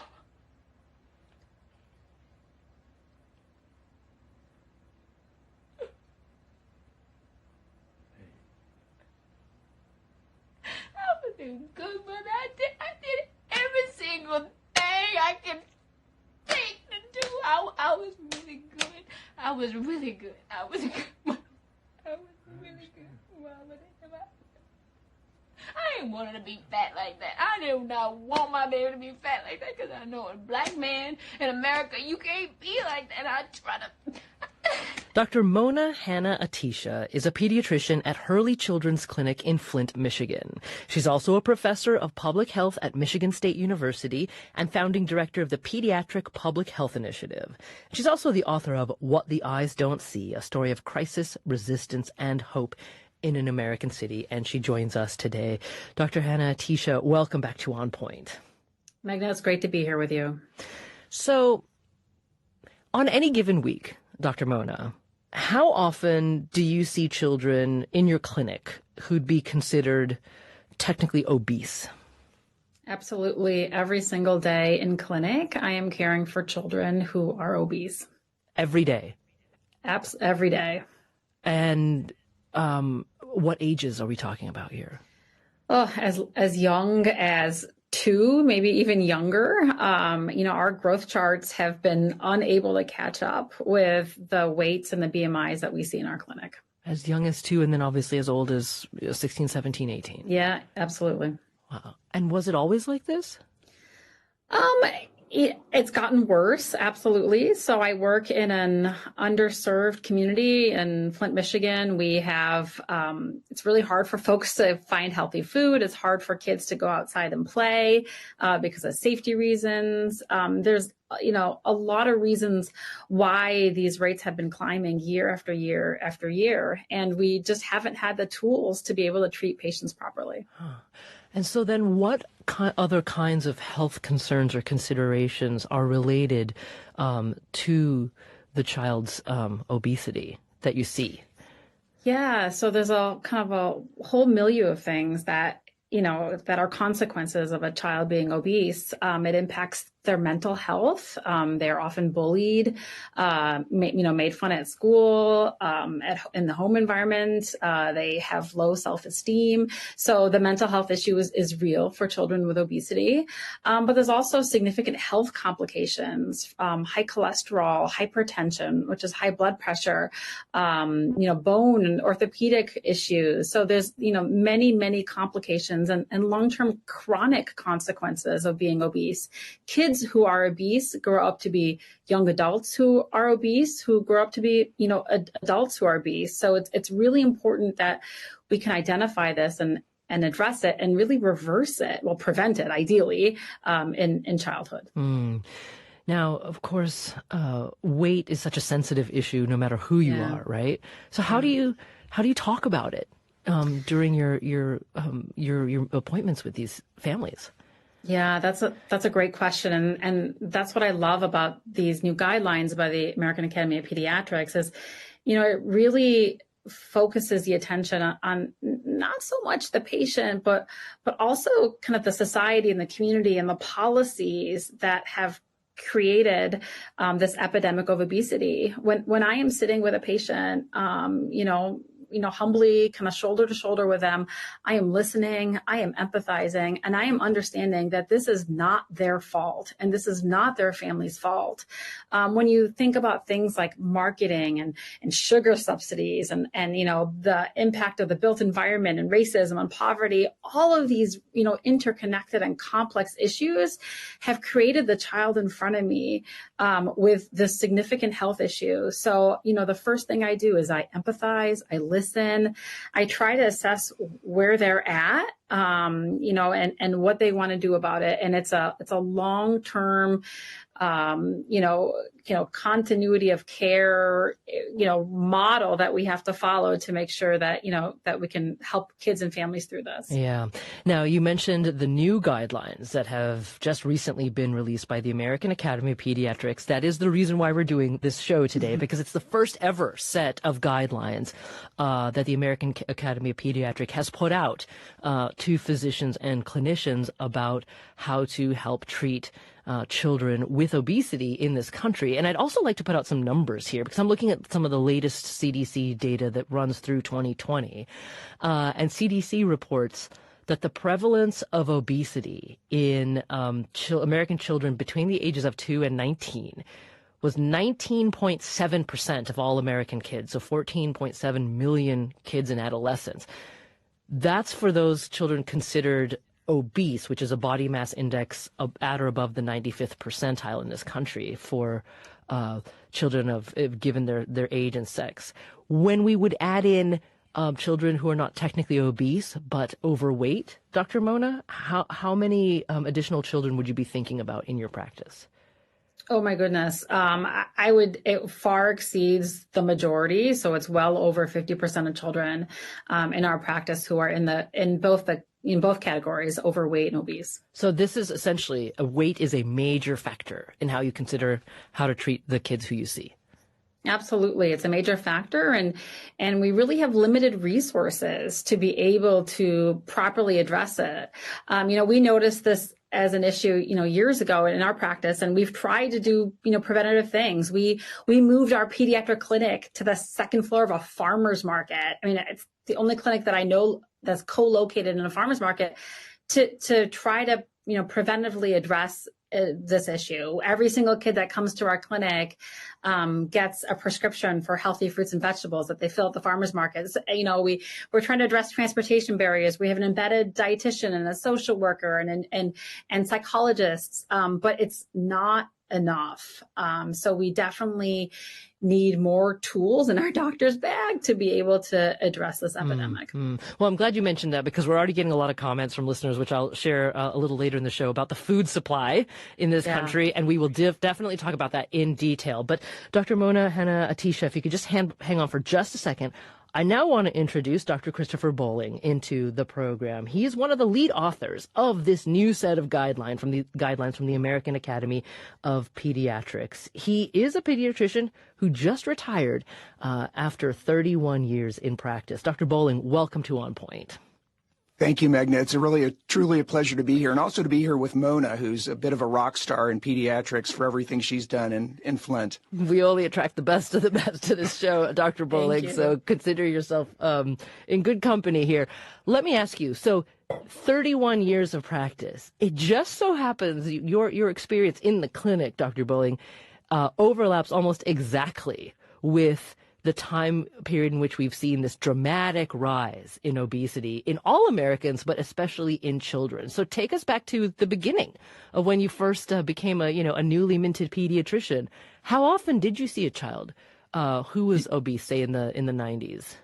You're really spot on with that, Magna. It really we started seeing something happen in the early 90s, and there were a lot of things that we think were going on. The growth charts really were set in stone probably in the 70s and 80s. And we saw a decoupling where we saw a real increase in the number of kids who had obesity and who had weight statuses.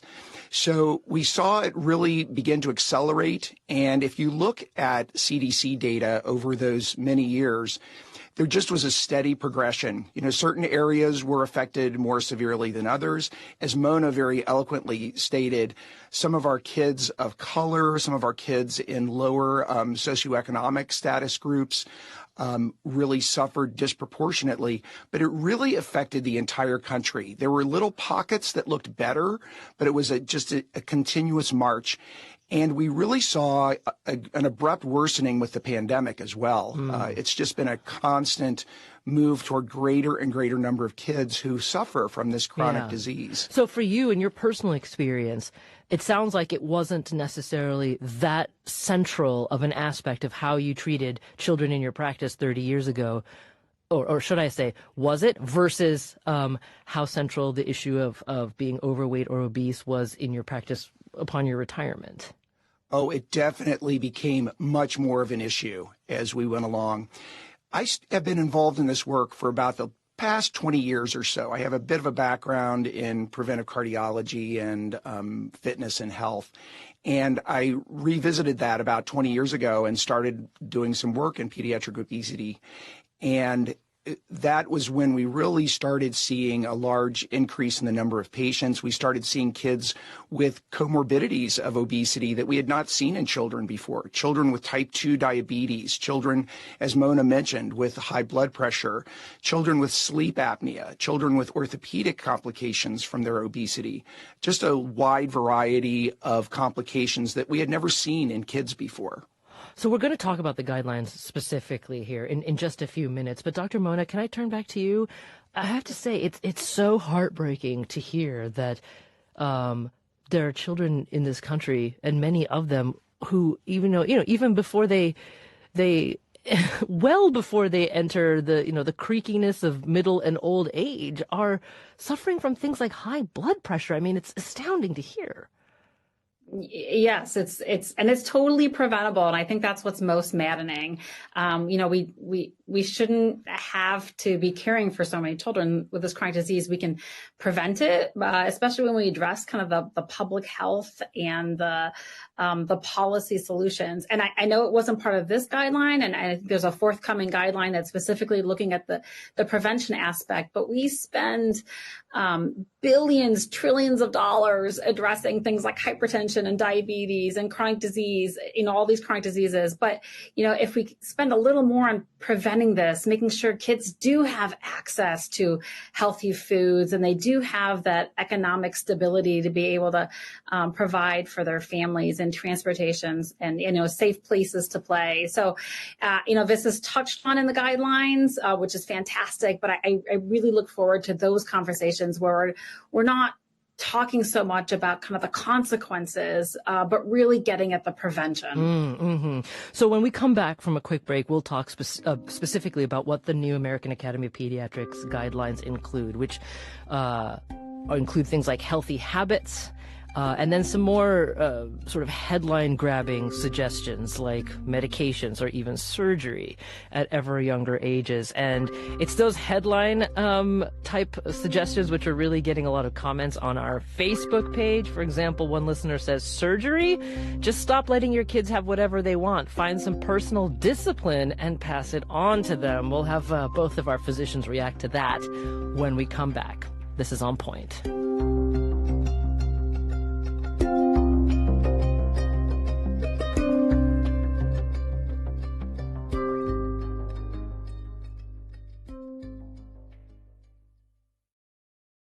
This is On Point. I'm Meghna Chakrabarty, and today we're talking about the epidemic of childhood obesity in this country. It has reached such a rate that the American Academy of Pediatrics very recently released its first ever set of guidelines for clinicians on how to treat childhood obesity. And Dr. Christopher Bowling joins us today. He's one of the lead authors on this new set of guidelines, and he just retired as a pediatrician for 31 years. He's also a volunteer professor of pediatrics at the University of Cincinnati. Dr. Mona Hanna Atisha is with us as well from Flint, Michigan. She's a pediatrician at the Hurley Children's Clinic in Flint and a professor of public health at Michigan State University. So, Dr. Bowling, let's go through these guidelines, or step by step here. And it seems as if the first intervention, if I can call it that the American Academy of Pediatrics recommends is really about healthy habits and lifestyles, and even therapy, not just for the child, but for the family. So explain what that is. So a bit of it gets back to what Mona said right before the break. There's not a lot in here about prevention. And that's because we don't exactly have enough evidence to make a clinical practice guideline on some of those prevention strategies. However, we know that those early feeding habits are incredibly important. As pediatricians, those are things that we are good about talking with our families.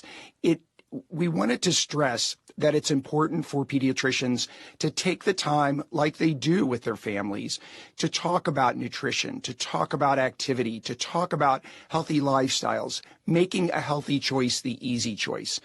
You know, snack foods, screen time, all these things that we know modify weight status in our patients are very readily available and very easy to access. So we're trying to get healthy habits onto an equal footing with some of these less healthy habits. So parents' life is easier, basically, and kids can have a better shot at maintaining health through life. I mean, Dr. Mona, are they easy to access? It's very hard for some patients. You know, in my community, we have a child poverty rate that exceeds 50%. I tell my patients, I used to tell my patients naively, eat healthier, like just go and buy, fresh apples and, kale and all these things. And the response I would get was like, there's nowhere we can find that, and there's no way we can afford that. We have very limited full service grocery stores in our community. It is much easier to go to fast food or a liquor store to fill a child's belly. So some of these recommendations, are obviously, what we should be doing and what we do tell our patients all the time, but it's very difficult for patients to comply because of these socioeconomic issues. Now, when you say liquor store, you mean like getting some food items from the liquor store for the child. Okay. Yep. So Dr. Bowling, I want to give you a quick chance to respond to that. Oh, and I got exactly the same blank stares. It's one of those things that parenting is hard. It is very difficult, and we need to not be in the position of blaming parents for these choices, because parents are trying to get by. We're not trying to, we can't make plans for them that they can't follow through on. And part of the responsibility on this is us as a society trying to make these things more available. Our families face so many hurdles in life, and it's virtually impossible, as Mona said, to go ahead and make a kale salad. How would they even know how to do that, for starters? So it's a discussion, and it's something that we have to meet parents where they are.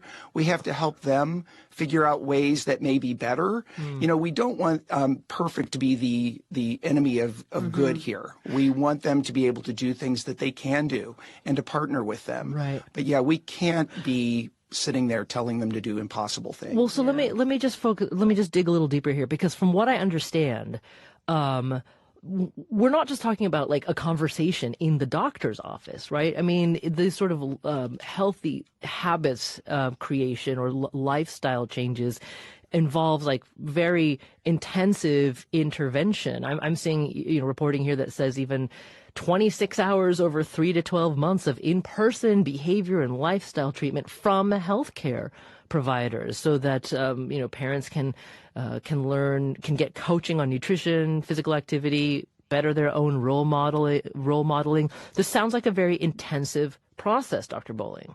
So, and that's a good place to sort of step off into what these clinical practice guidelines really address. So the first step in these guidelines is really to evaluate and assess kids. Where are they on their growth curve? What is this excess weight potentially having, what kind of effect is it having on their health? So that's the first step. And that doesn't apply to everybody. We're talking about the kids who are already suffering from obesity. And the first step in this evaluation and assessment is to really use very non-stigmatizing language, non-stigmatizing statements about obesity, not being, Mona mentioned it earlier, this is no one's fault. This is not about placing blame. Kids are who they are. They're a product of many things. So the first step in the guideline is really trying to identify those kids who have health complications. And then we move into the second part of the recommendations, which are that for places that can provide it, intensive behavior modification does help. So we're not talking about every child. There's no way you could do that. Mona and I live on a schedule of, seeing patients every, 20 minutes on a good day. So we can't possibly do this with every patient, but patients who need it, patients who are suffering from obesity, patients who are having health complications, intensive health behavior changes work. And that was sort of the first major piece of the clinical practice guideline with regard to treatment. Okay, so let me turn back to you, Dr. Mona, here, because I heard Dr. Bowling very clearly emphasize for the places who can provide it. It makes me wonder if, is it possible that some of these guidelines, they meet some kind of clinical standard. I understand that. But because of that, do they risk sort of reifying the inequities that are part of the differences that we see in childhood obesity rates? Like I'm seeing obesity prevalence is 19% amongst children in America's lowest income groups. And then it drops down to 10% in the highest income groups, right? So, when we say for the places who can do it, are the kids who most need this kind of help living in the places that can't do it? That's a great question. And the guideline talks quite a bit about inequities and disparities, and how these resources really should, in a very equitable way, be focused and placed in these communities that need it the most. Right now, they're not there, but I hope that these guidelines encourage payers and health systems to create these systems, to create these really intense programs that we don't have today in a very data-driven way to address health inequities. So yes, there is a concern if we don't see these intensive evidence-based programs in the communities that need it the most. But I hope that these guidelines will really push, once again, health systems and health insurers who should fully reimburse these things to put them in places that need them. Right. So we got to talk about insurance here. With any conversation about the American healthcare system, we'll get to that. But my mind is still drawn back to the listener who sent us the comment about just stop letting your kids have whatever they want, find some personal discipline and pass it on to them. Well, okay. We've talked to family members who have children in their families who are obese, and one of them is Star Simmons. She works with children and adults with special needs in Washington, D.C., and she's also a grandmother. Her 13-year-old grandson has several health challenges, including being severely overweight. The doctors do say that he fits in the category of obesity. They always tell me he needs to lose weight. I need to just make sure he's having a healthy diet, make sure he gets exercise and everything else. And I do try to feed him healthy on my budget. So, one, I'm offended by that because we have what we can afford. That's number one. But number two, I tell her that I do the best I can on my income. And so then she says, well, you can cut back on this or cut back on that, as if they know what our household can afford. Star lives in southeast Washington, D.C. Her neighborhood is what is known as a food desert. There is really no healthy food places to shop at all. We did have one store that we rallied for. We actually rallied to the mayor. We rallied and said we wanted a healthy grocery store over here. Now, they actually put a store called Mom's Organic. It did not last long because we could not afford to shop in it. Well, so Mom's Organic didn't last, but there still are two other supermarkets in her neighborhood. So when I walk down in the produce section of my supermarket, you see lettuce. I can definitely tell you about this, trying to get a bag of salad. You see brown lettuce, tomatoes. We went in the grocery store the other day, and I couldn't even find a good tomato at all. And right now, if you can find really anything that's good, the cucumbers are old. We find some carrots and stuff if we find them. So literally, my staples is hot dogs, oodles and noodles, canned vegetables. Sure, I would like to get some fresh Brussels sprouts. I would like to get some fresh vegetables. But if I only have $30 to spend for technically 2 weeks, that's what I'm going to do. Now, about that $30, Starr says she is one of America's working poor. That's what she calls herself, because after she pays off all of her recurring bills, including mortgage and utilities, she says she's got $30 left for food every 2 weeks. That lack of affordable, healthy food that she's also talked about hurts kids in her neighborhood in 2 ways. In this area, half our children are overweight. And I just say it like this. We have some that are overweight, but we also have some that's malnutrition because they're not even getting the food that they should be getting or the nutrients that they should be getting either. So that's Starr Simmons, a grandmother and a special needs worker in Washington, D.C. area schools. Dr. Mona, I'd love to hear you respond to this because, again, it just links back to that listener who has the not uncommon critique of get some personal discipline here. Starr is brilliant, and that's, the lived experience of most of our patients that I care for. When we started this fruit and vegetable prescription program, we did qualitative assessments of families and what they thought of it.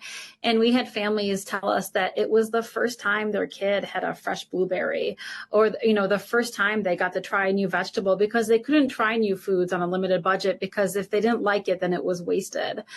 So there are so many challenges of having so many of our nation's children who live in poverty or near poverty that directly impact their ability to eat healthy. Mm-hmm. Okay, so all the headlines when the American Academy of Pediatrics guidelines first came out really cottoned on to two things. The recommendation possibly for surgery for children at ever younger ages, and medicines as well. I want to be clear about something. The reason why we did not start the show with that is because I see those specific guidelines as treatments for the fundamental treatments of symptoms that come out of a underlying system. Sorry, I'm having trouble articulating today, but that underlying system is the food system and the environment that we're all living in. So we're going to come back to that. But Dr. Bowling, I guess we have to touch that third rail here. Why did the American Academy of Pediatrics even go so far as to recommend surgery for children at younger ages who are suffering from obesity? Well, I definitely want to talk about that. I'd also like to say thank you very much for putting Starr's opinions out there. She speaks volumes. As Mona said, she's brilliant in identifying a lot of the challenges that we face. So I'm very grateful that you put her out there. I would also say that, the reason we went to those areas with regard to pharmacology and surgery for certain patients is because there are many patients. The biggest group that is growing in terms of prevalence are children with severe obesity. So we see patients who have these very severe complications from obesity, and they are suffering currently. Those are children who can be benefited. The evidence demonstrates to us that these are kids who can receive very effective treatment with either pharmacologic agents or with surgery. As you said, Magna, this is not the answer for the obesity crisis in the nation. This is a treatment for kids who suffer the greatest, who have severe obesity. And there are very specific parameters on how we define that and how we evaluate them for significant comorbidities. Okay, so but let me press you here a little bit, because you could also, given the American health system, given what it is, my first response to those, the surgery and pharmacological guidelines was, frankly, isn't it the most American thing in the world that part of the guidelines had to include methodologies that might benefit big pharma or hospitals that are just, costly and involve a lot of influence from insurance companies? Like, isn't there a better way? Well, certainly we know that intervening early is desirable, and being able to prevent kids from getting to severe obesity is very important. However, we know there are a lot of kids that have genetic reasons, have other causes for their severe obesity, and we have kids that are in those situations. So I look at it very much from my individual patients. I have wonderful kids who are absolutely beautiful people who really need our help. And these methodologies, while not used very frequently, are very important for those patients who need that kind of assistance. It's a sad fact that they have to have this, but they are therapies that are tested now that we have enough evidence on them that are very effective. Okay. So, Dr. Mona, what do you think about seeing surgery and potential medications in the guidelines? Well, I know that when the American Academy of Pediatrics releases guidelines, that they are based on science and evidence. So I welcome these recommendations. We need more tools in our doctor's bag to be able to address severe obesity, especially. I think the guidelines mentioned that, severe obesity is an epidemic within an epidemic, like Dr. Bowling said. So we need more tools. We need more tools that work. And that's what the science, has told us. It works. Context of White Supremacy. Gus T. Renegade in for another broadcast, hopefully to share constructive information on the system of white supremacy. Today's date, Saturday, January 21, 2023. So I have been told. This is our weekly compensatory call-in. Dial in if you have thoughts, observations, suggestions, counter-racist logic to share. The number 605-313-5164, the code 564-943#. Press star 61 if you would like to participate. The number again, 605-313-5164, the code 564-943#. Press star 61 if you would like to participate. Certainly, we're not going to have our audio segments. I think that's easily the longest section of audio clips that we've ever had, mostly because of that report that we ended with, which I will have something to say. Have more detail to offer about that, but we should be here on Monday. Again, we missed a program on Wednesday. My computer just went haywire all of a sudden Wednesday, and I mean literally right as we were about to go live. Like I was counting down 3, 2, 1, bang, and instead of bang, it went boom. Total fizz out, screen blacked out, just like what the hell. Now, had I been at the house, this would not have been a problem. I would have grabbed my other MacBook Pro. I'm such a bougie coon at this point. Started from the bottom with no laptops. Now I have multiple. So if I had been home, I would have just switched laptops, which would have still been a little bit of whoa, because anyway, but we will see if we can reschedule. I was really upset about that because I wanted to talk to our white guest about his book, White Supremacy, Racism in the Pacific Northwest, specifically the attacks on the electrical grids. We will see if we can reschedule for all of that, but apologies to the folks who were ready to roll for this past Wednesday, and then, and because my computer died, I couldn't even, try to email or anything like that. Terrible. Just 2023 has been awful. Every second, every minute, every day, awful.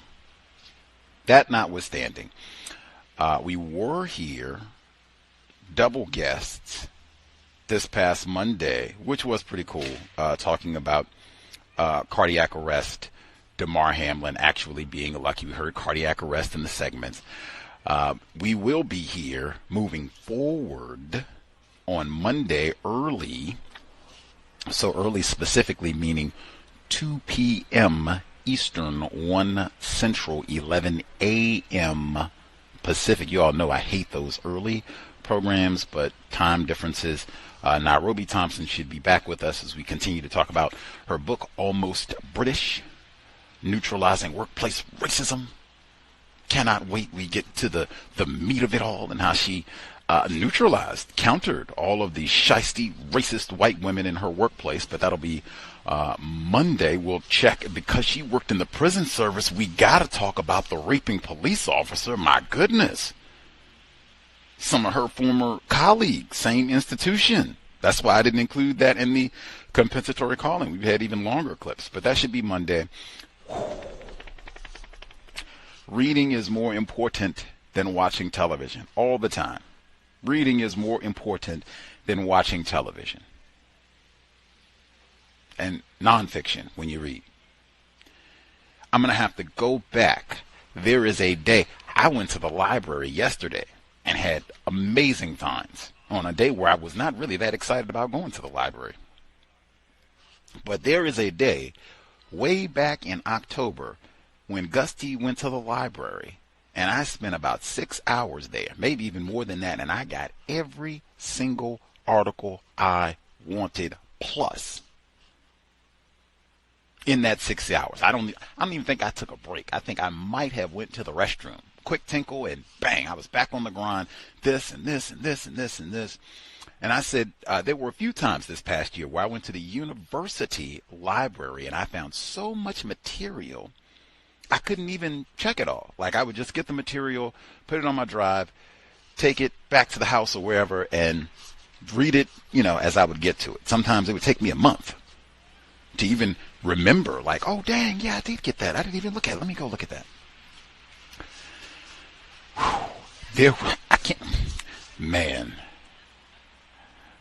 White, I can't even give the details. Everybody's favorite area, Area 8. Woo, cannot wait. I cannot wait. I can't even believe this was one of those. I have to go back to look at the date. When did I go to the library? Like, what do they call it? Red Letter Day. In my library, searching just all the different material that I found. And then a lot of that material, we were actually able to get the guests on the program. One of them, Wednesday. I can't say it enough.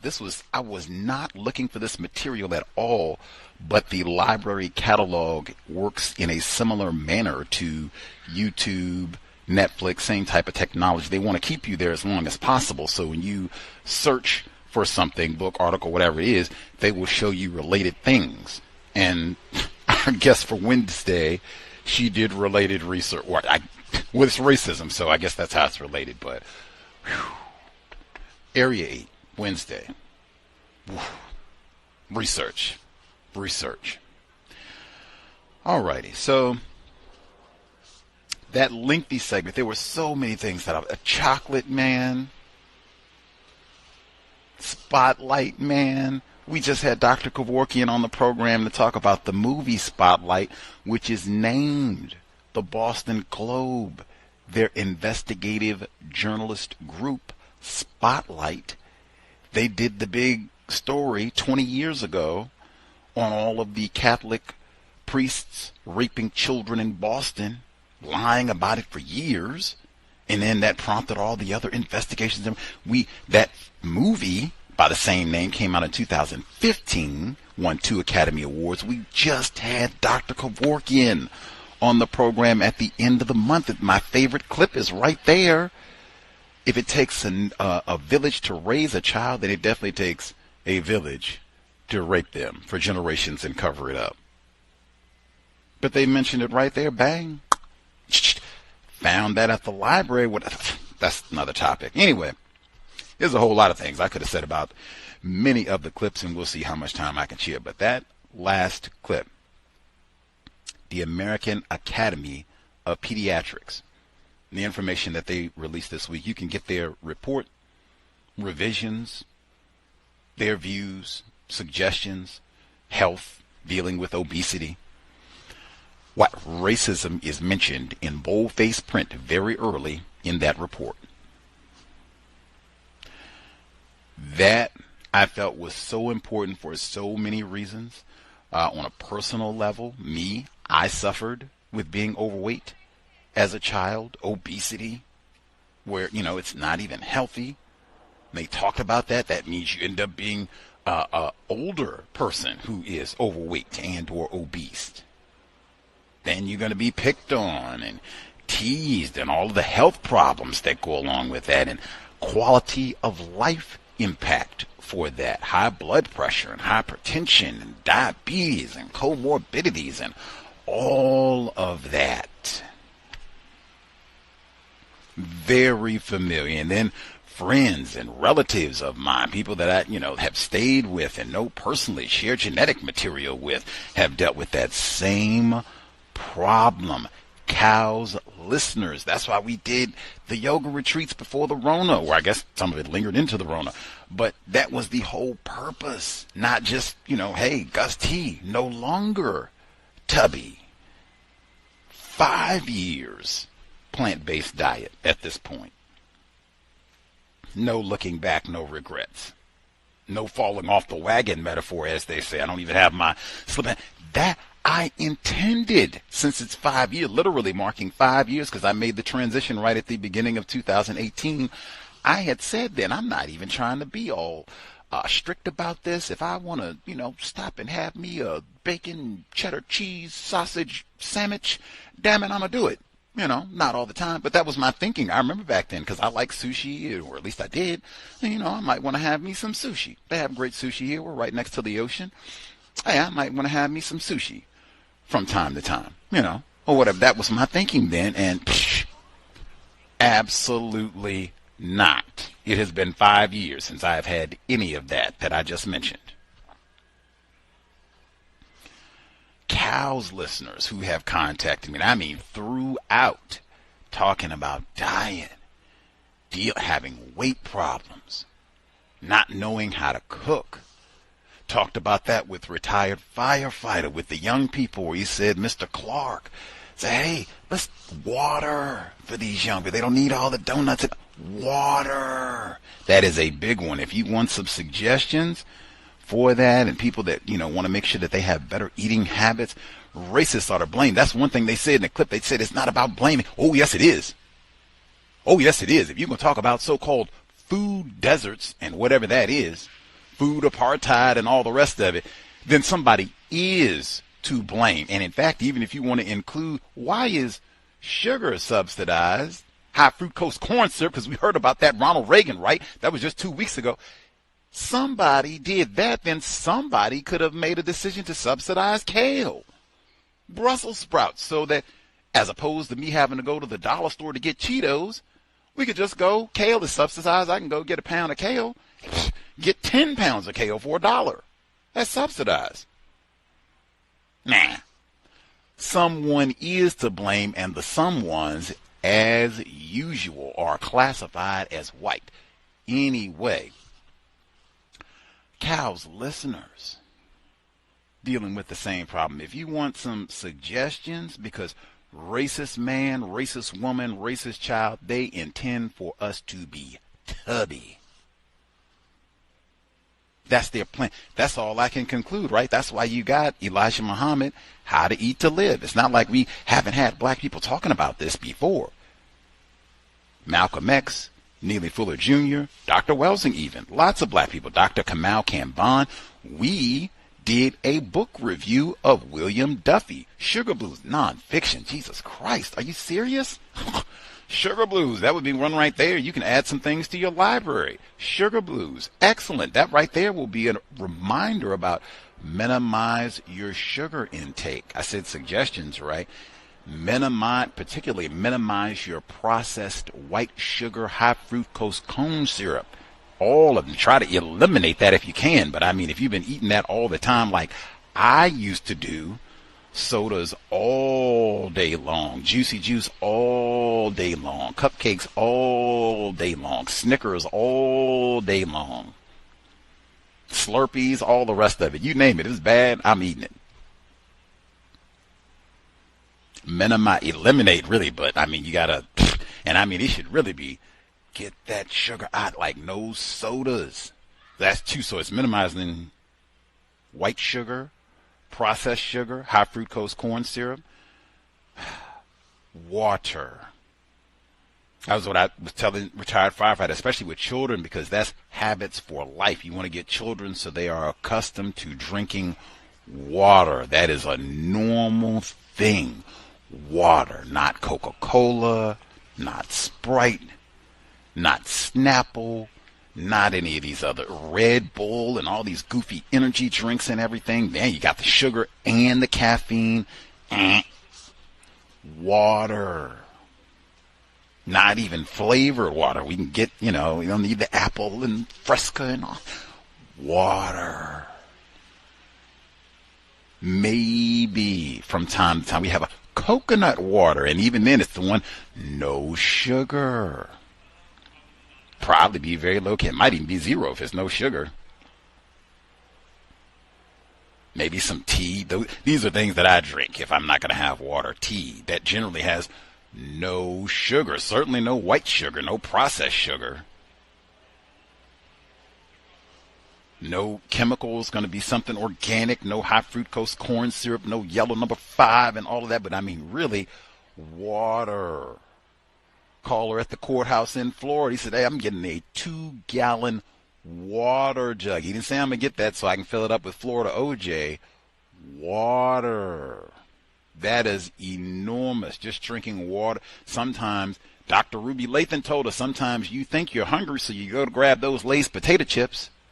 Go to grab that Ben & Jerry's, and really you are dehydrated because we don't drink enough water. Flint, Michigan. We don't drink enough water.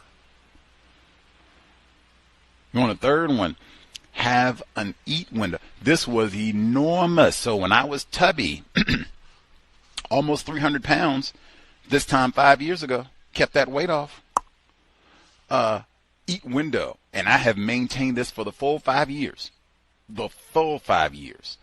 And hopefully we'll have this for the remainder of life. Hey, maybe that'll be a big key. That's how you keep the weight off. You do not eat all day and night long. I used to do that. Horrible habit. And I remember family members who struggled with weight. They used to do this. I guess that might be model because you see them do it, so then you do it. You do not want to be eating food all day and all night long. Eat window, since that's a metaphor. So an eat window means you have only a specific set of time that you eat. For some people, this is the diet that has worked for them for keeping their weight off. They don't count calories. They don't have any goofy notebooks where they go down and have to write down all their food and count out each kernel of corn and grain of rice and bean that goes on their spoon or plate or whatever. All they do is, okay, my window of eating is from 9 a.m. in the morning until 9 p.m. That's it. Once it hits 9:01, eating for the day is done. That, I think, for a lot of people would have a huge impact to stop all of that really late eating, because I can tell you from my own tubby days and from what I have observed, generally that late night eating, when I say, I mean anytime you want it, like 12 o'clock, 11 o'clock, 2 o'clock, 3 o'clock, 4 o'clock, 5 o'clock, like, oh yeah, I've been there. When you're going to grub at 3 o'clock in the morning or midnight, whatever it is, generally, you're not going to grab a kale salad. I may have done that once or twice, but normally you are going to grab the Ben & Jerry's, the potato chip, maybe both, the chocolate ice cream, that's the pizza, how could I forget? That's what you're going to grab, not Brussels sprouts, butternut squash, an apple, a few walnuts, maybe the honey-coated. Well, they don't even do they do honey-coated? Well, I don't think they do honey-coated. I think that's like honey-coated peanuts and the almonds, those. I don't think they do honey-covered walnuts. I might be wrong on that one. But anyway, you want to have a eat window And it can be moved around. It can be, depending on what your schedule is, right? When you have to be up and children and all the rest of it, it could be a little later, 10 to 10. It could be a little earlier, 7 to 7. But whatever it is, I would stop. There would be no more food generally after about 10. That is, I remember they said they've done studies on that. Your body, you really want to be resting at night. You start eating late at night, it kind of throws off your circadian rhythms. Am I supposed to be asleep? Am I supposed to be awake? What's going on here? And you don't really have time to burn any of that. It's horrible all the way around. You really want to get your body on a set schedule. We eat here, and then as I said, about 9, 10 o'clock, no more eating. Done.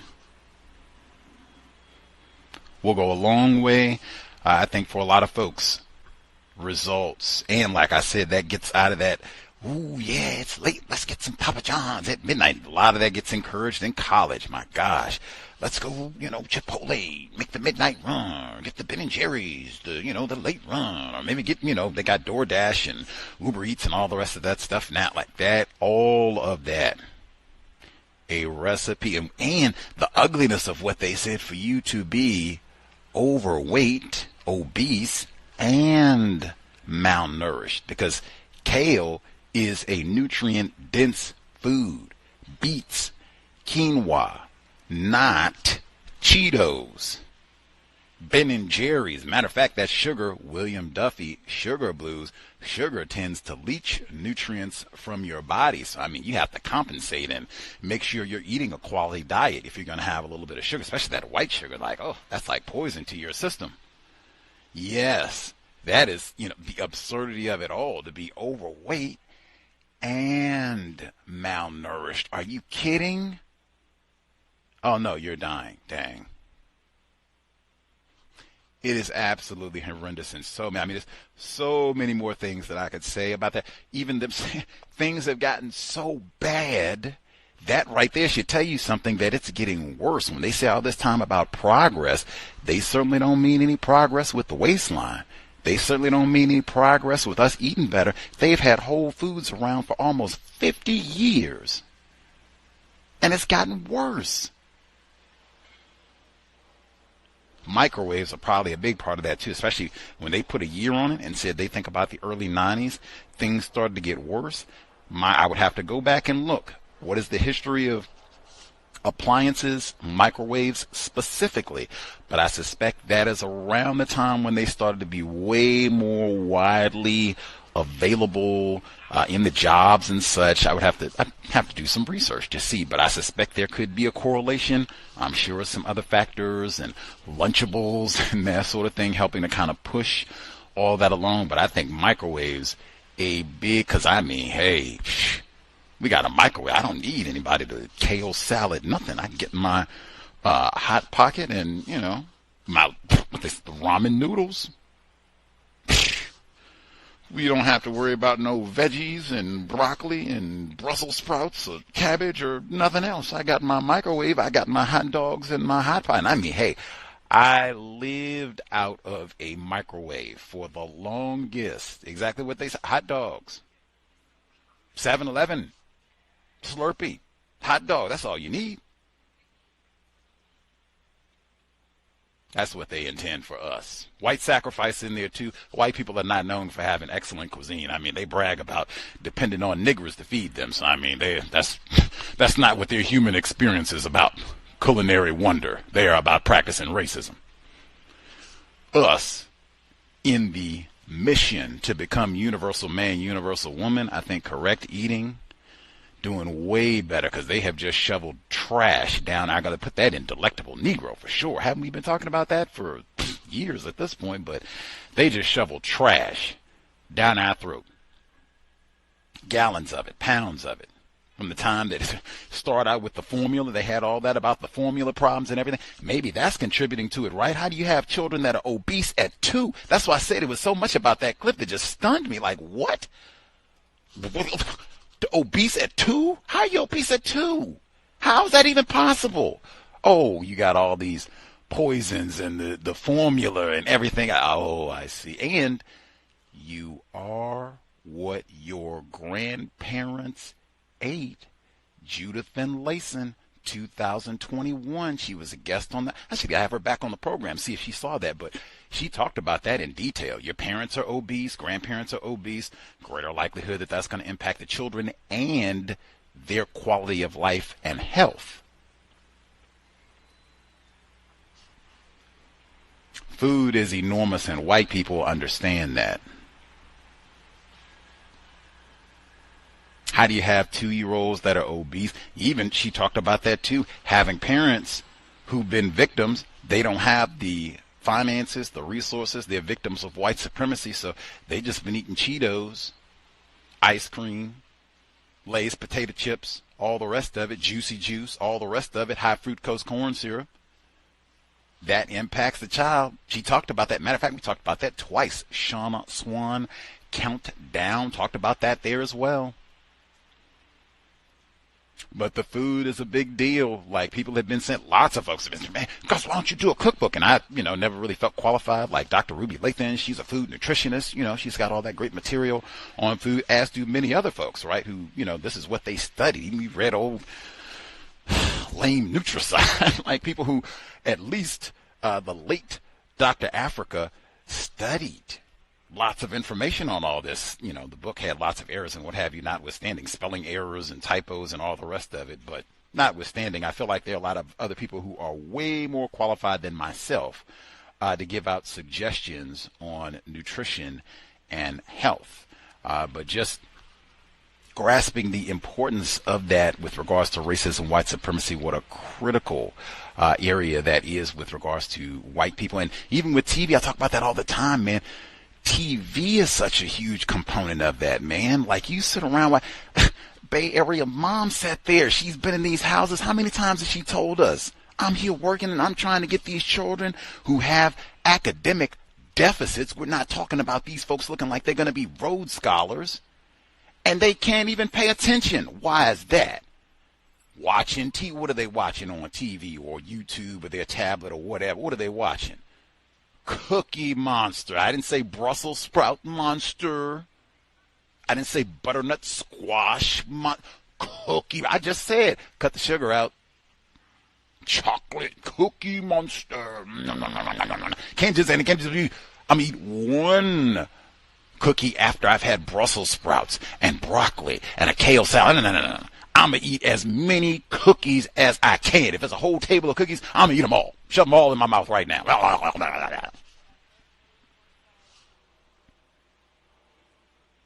That's the system of white supremacy. Why is that even still on the air? If we got an epidemic, it's been getting worse, but 30 years it's been getting worse. Why is Cookie Monster even still there?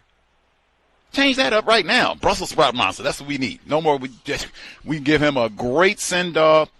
Johnny Carson got fired. Anybody can be fired. Retire, whatever you want to call it. We are retiring Cookie Monster. We have got a scourge of childhood obesity. Everything that can be done. No more Cookie Monster. We got Brussels sprout monster. Brussels sprout beast. They'll think of a cool name for him. Broccoli beast. Lots of things that they could have been, not Cookie Monster. Lunchables. Come up. And what I say, they do all this nonsense about dry January. Hey, white culture is not about healthy eating. It's about racism, white supremacy. But I mean, you just look at what they do. What did we just have? A whole 2 months of binge eating, right? Eggnog, all the rest of it. I didn't see. Did you all? Is that what you traditionally have your Christmas and Thanksgiving feast? Is Brussels sprouts and kale, broccoli, butternut squash, yams, without marshmallows and all that nonsense? That's what you all ate? That's what you traditionally have eaten? They come with the nonsense of dry January, wink, wink, just so that we can go and get a keg for the Super Bowl party next month and eat chocolate every day with all that fat. So I can have all that dark chocolate. Get out of here, man. Nothing about white culture is about health. They are about practicing racism, white supremacy, and getting us addicted to Cheetos and juicy juice so that we can be tubby. And they can come say, oh my God, you need the surgery and you got the gout and the diabetes and oh my God, you're going to die at 52. That's what they intend for us.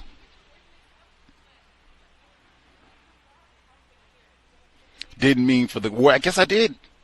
I didn't know that the clips were going to be that long, but that obesity segment, they said 1 in 5 children suffering from childhood obesity between 2 and 19. That's not overweight. That's obese. They said if you switched it to overweight, it would be way more. That's 20%, unless my math is bad. 1 in 5, 20%, right?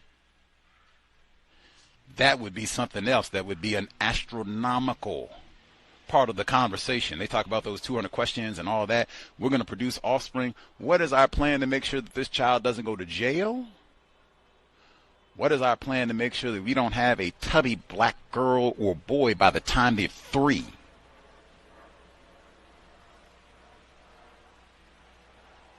Are we modeling a diet? Someone eats like we eat. Are they going to end up being tubby? Lots to think about before you produce offspring. 1 in 5. What's the demo? What are the numbers for just the children that are classified as black? Is it the same, 1 in 5, or is it worse?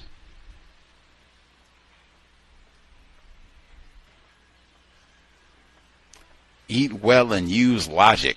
That's what we were saying at the 2019 retreat before the Rona. Number is 605-313-5164.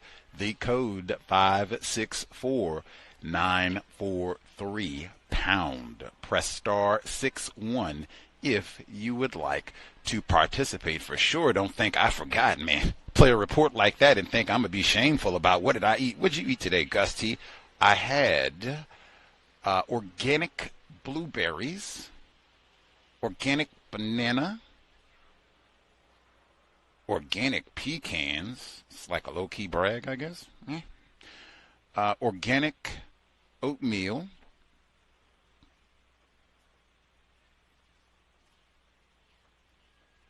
almond milk,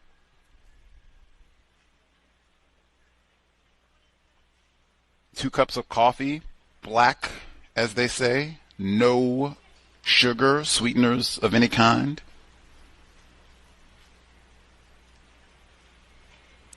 Vegan pizza, not as good as mine, but still is pretty good. Plus, I was doing the program, so I didn't really have all the time that it would need to make pizza from scratch. I had vegan pizza, vegan pesto pizza. The pesto was almond-based, artichokes, olives, tomato, onion,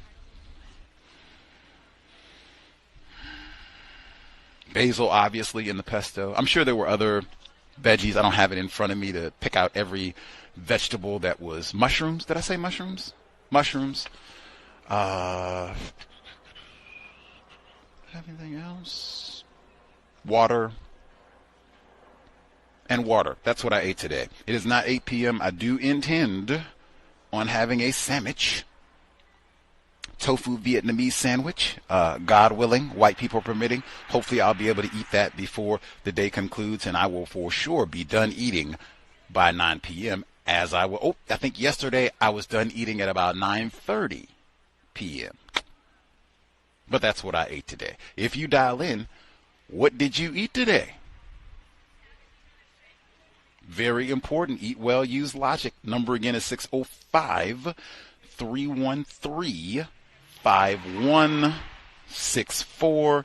The code 564943 pound. Press star 61 if you would like to participate, so you can take your moment to think. What did you, and this is not a shame thing. Like, I wouldn't care if you had, 50 Big Macs or whatever. Like, who cares? Well, it's not a who cares, but strive to do better. 50 Big Macs is not the best thing, but just more of a, recognizing, oh, okay, this is what I ate. Food, what I eat every day, is a big part of solving this problem. Mr. Fuller talks about that, remember? Economics, time and energy, 4 uses of time and energy, and one of them is eating correctly, racists will make that very, very challenging. Okie doke, let's see. Folks who dialed in with a hand up, proceed. What did you eat today? Let's see. Folks with a hand up.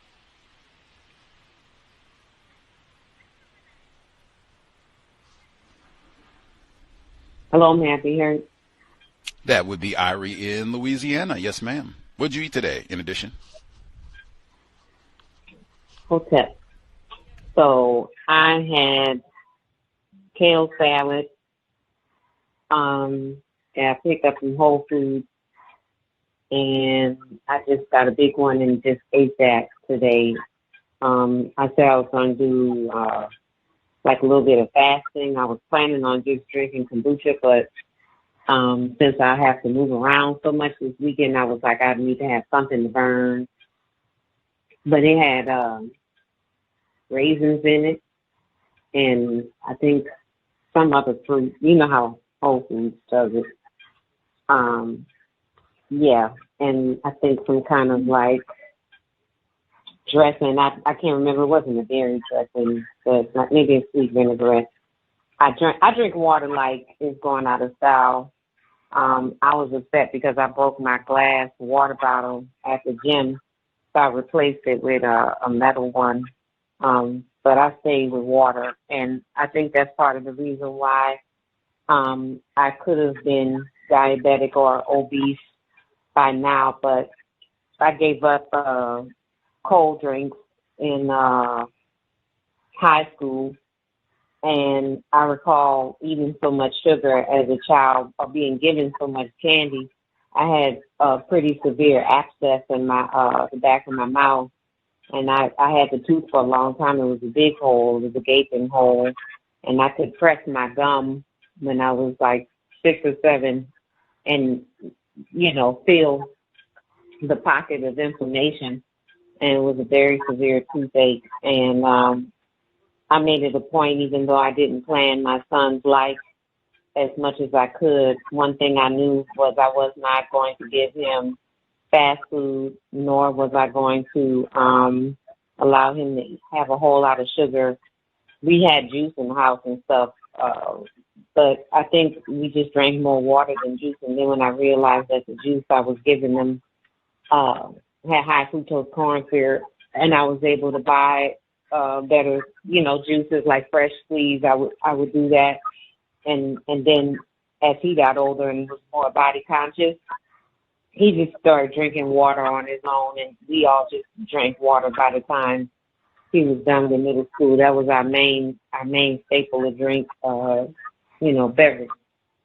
I watched a documentary about, or an interview online where the doctor, I'll send you the link, this doctor said that sugar in the system is basically equivalent to cyanide to your mitochondria.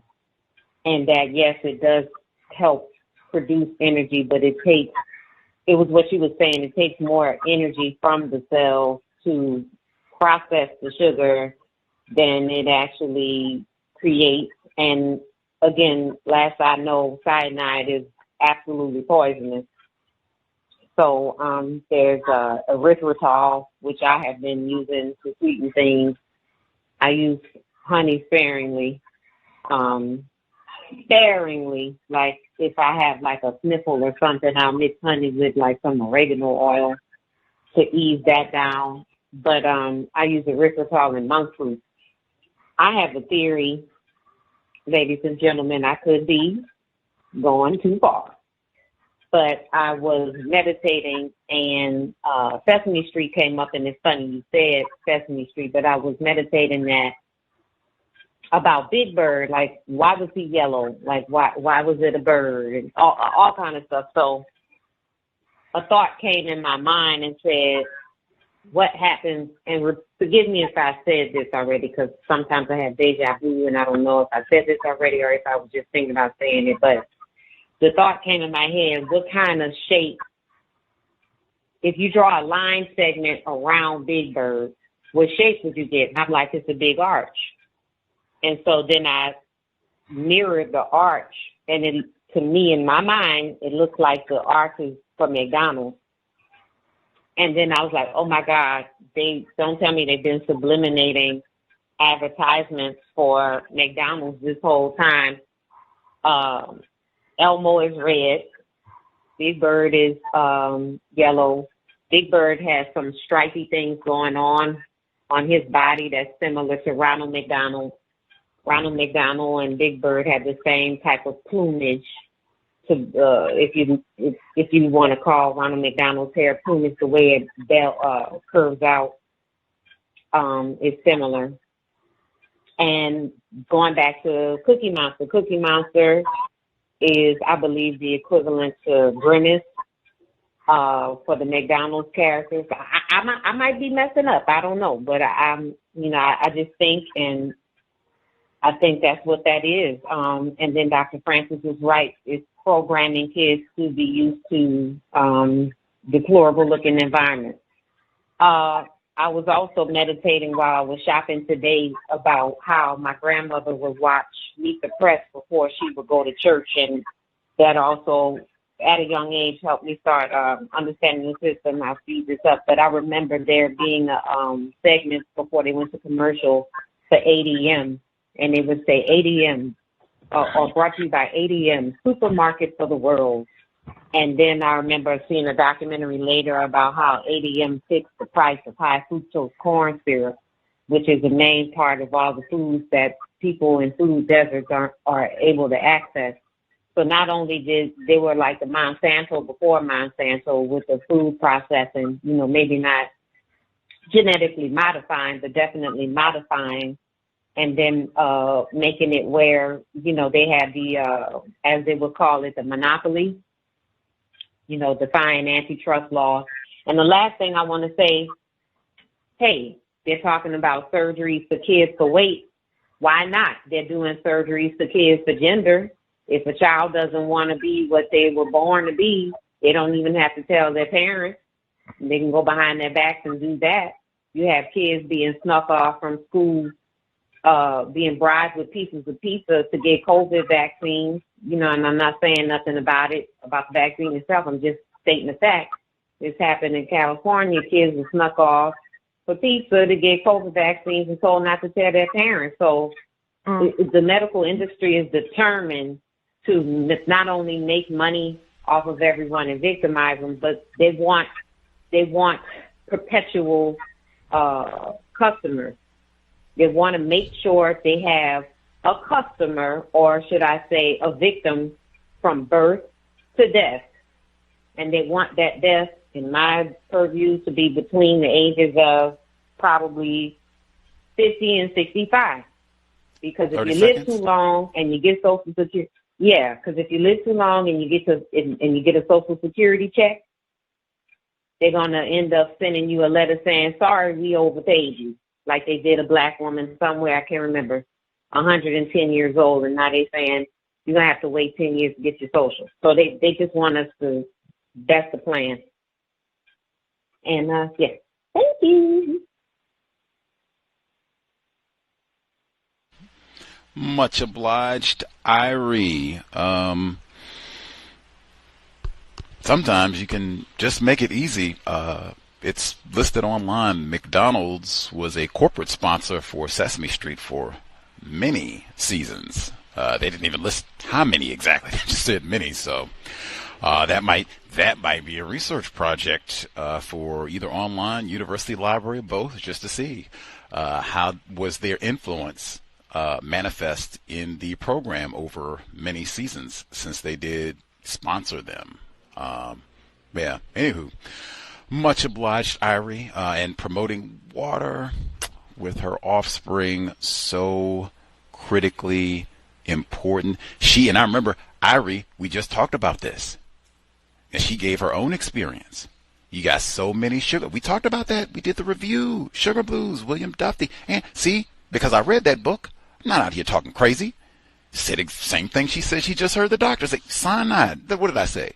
Poison. That's how the white sugar that's how it performs in your body.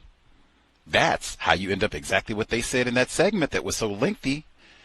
That's how you end up with children aged 2 to 19 who are overweight and or obese while also being malnourished. Irie told us about her personal experience. Oh, I was allowed to eat so much sugar and can't, and me too. What did I just say? Snickers, Slurpees. She just told us. What's October? I said they have their whole season lineup. What did I just say? Binge eat, right? Thanksgiving, Christmas, get all their eggnog and sweets in there too. No. Before we get to all that, we do the whole binge for October for the Halloween. That's not just one day. That's a whole month of binging on candy, more white sugar. She just said they had the young people in her class. They didn't sit down and say, hey, whoa, take that Cookie Monster down. We've got a scourge of obesity. We're going to eat vegetables. You need something sweet? Get a banana, strawberry, blueberry, whatever it is, peaches, raisins, whatever, anything better than more of this candy. She said the children within there had all that sugar and candy and can't even sit still. She said, see, look at that. See, our friend, he can't even sit down. Gave him so much sugar. Look at that. We're not going to sit here and gorge. I know you got all your treats and everything. Take all your teeth out of your mouth, all the other health problems, but we're not going to do that. And then she even said, dang, I'm scared to even give them accurate information. Am I going to get in trouble? They came in here and said, and I'm in here trying to indoctrinate the children. You got them woke with your old nutritional guidelines and get on out of here. Like, dang. Fine. Eat as many now laters as you want. Let's see. Much obliged. She shared what she ate for the day as well. Let's see. Much obliged to the other folks. Kale salad from Whole Foods. I have to look to see if they have kale salad at the Whole Foods here. Let's see. Other folks who dialed in with a hand up. If you have commentary to share, what did you eat for the day? If you have a hand up, should be with us as well. Can I be heard? Henry in Chicago. All right. So today I was in a rush, so I did get Starbucks coffee and a what do they call it? The spinach feta wrap. So had to quickly get something. But for lunch I had cooked vegetables. I had beans and rice, and what else did I have? And a banana. And then for dinner I actually had a vegan sloppy joe, which was actually pretty good. So while you're on the subject of food and sugar, my wife and I just recently, not too long ago, went to the African American History Museum in Washington, D.C. And we were in the exhibit where they were talking about slavery, and she was basically taken aback on how the slaves were used to produce sugar and how much money white people made off of this, off of the slave market producing sugar. And she was so much taken back that she told herself after we left that museum that she would never eat sugar again. Now, my wife is not a big sugar eater in the first place. I mean, occasionally she'll have a cake, or two every once in a while. We haven't actually bought white sugar in like years. We may have, some raw sugar, but, that's about it. But, she just made a promise to herself that she would, after she saw that, she would never eat sugar again. And so, I thought that was pretty interesting, but also pretty productive. I know sometimes there's some criticism on the African American History Museum in D.C., but if she has sworn off on sugar because she saw that exhibit of how the slaves were being used and killed to produce sugar for white people, I think something productive came out of that. But that's all I want to share on my line.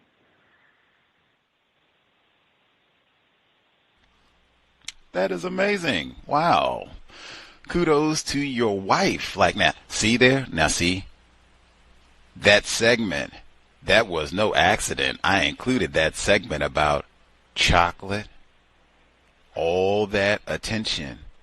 Scientific, we got to study exactly how much fat is in the chocolate. Because that's right next to the sugar and the rum. Like, oh, man.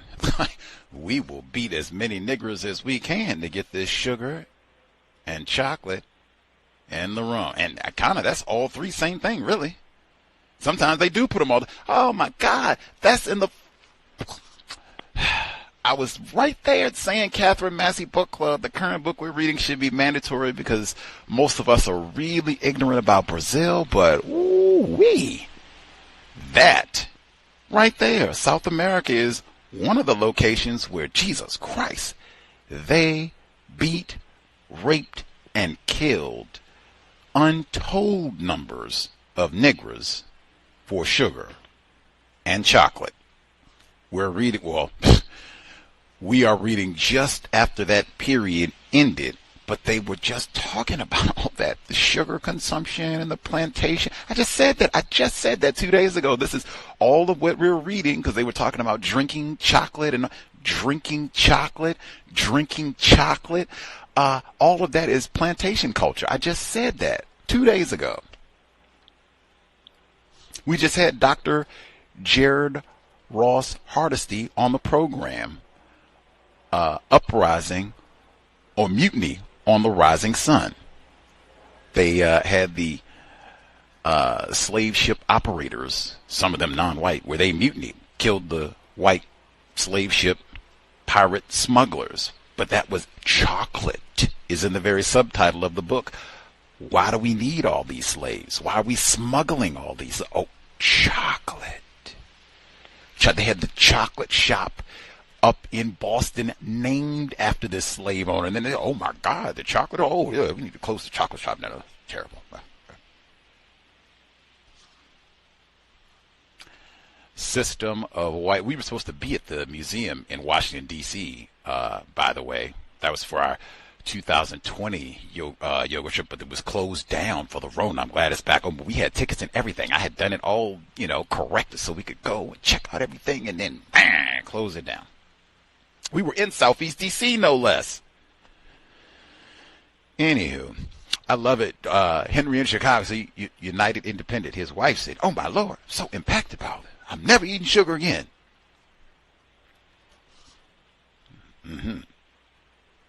Guess that means you're not going to have your dessert. I'll go ahead and take that off your hands. Thank you kindly. And I did too. Yes, we both throw off sugar. He said, yeah, well, you let me know. I'm good. I'm going to take my dessert. Thank you. Racists have deprived me of enough already. Let's see. Other folks who dialed in with a hand up, if you have commentary to share, what did you eat? 605-313-5164. The code 564943 pound. Press star 61 if you would like to participate. What did you eat? Let's see. Other folks with a hand up, proceed. Greetings, everyone. Retired firefighter in Florida.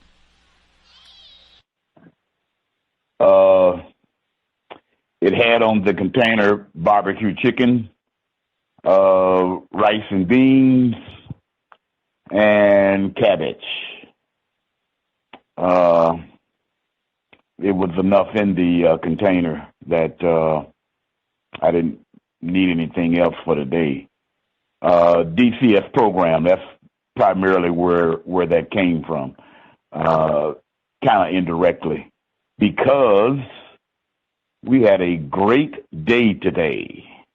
We traveled to downtown Miami on a field trip to a museum.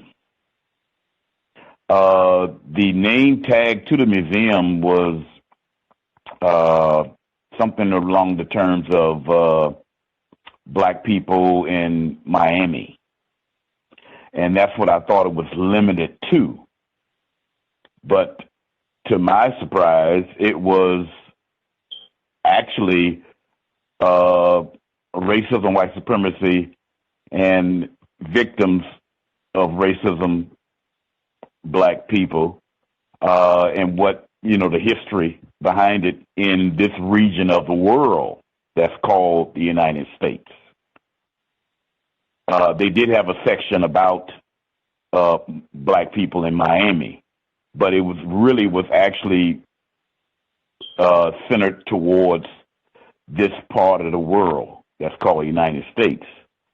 And very, very interesting. I was told by Mr. Clark that someone really put artifacts in the museum that was directly based on the truth behind racism, white supremacy. They didn't leave out anything as far as information. But the only problem that I did notice, that the narrators who basically was leading us around the museum with the young fellows, they seemed to have been trained by the governor of the state of Florida. They kept stating and showing things that were ideals for that would be in existence in the system of racist white supremacy no longer existed, like justice. Actually, the 13th, 14th, and 15th Amendment actually working to perfection. That's basically what they were implying through their narrating. And I just had to state a couple of questions to them, so the young fellows would hear the question and get the result from one of these narrators of an answer. In other words, are these things that you're talking about truly are in existence in America? And the person told the truth and said no.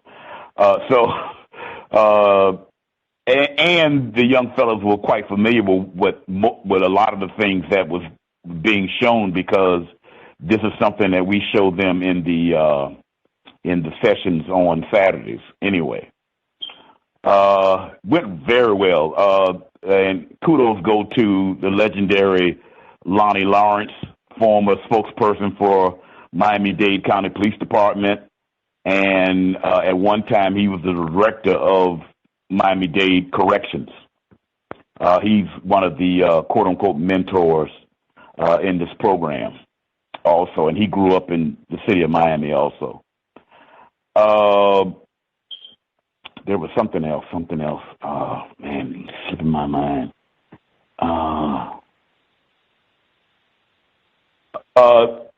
Give me a chance later on, Gus. It's something I just can't think about it right now, but it'll come to my mind probably as soon as I stop talking. Is that okay? That is acceptable, sir. Yes, sir. I was snickering, but not all right. Yes, sir. Happens to the best.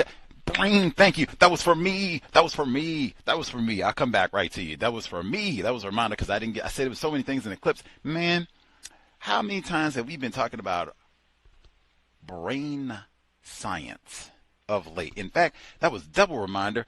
One, he brought up the DCS program. Make sure you ask Dr. Clark. I made a compensatory investment request. Julie M. Stam says she would come down there and meet with your young fellas. She is a brain scientist. She told us black people are poorly informed about concussions. Parents and tackle football players, and just to have a suspected racist white brain scientist come and talk to us young people that, hey, but see if he thinks it would be interesting, follow up on that.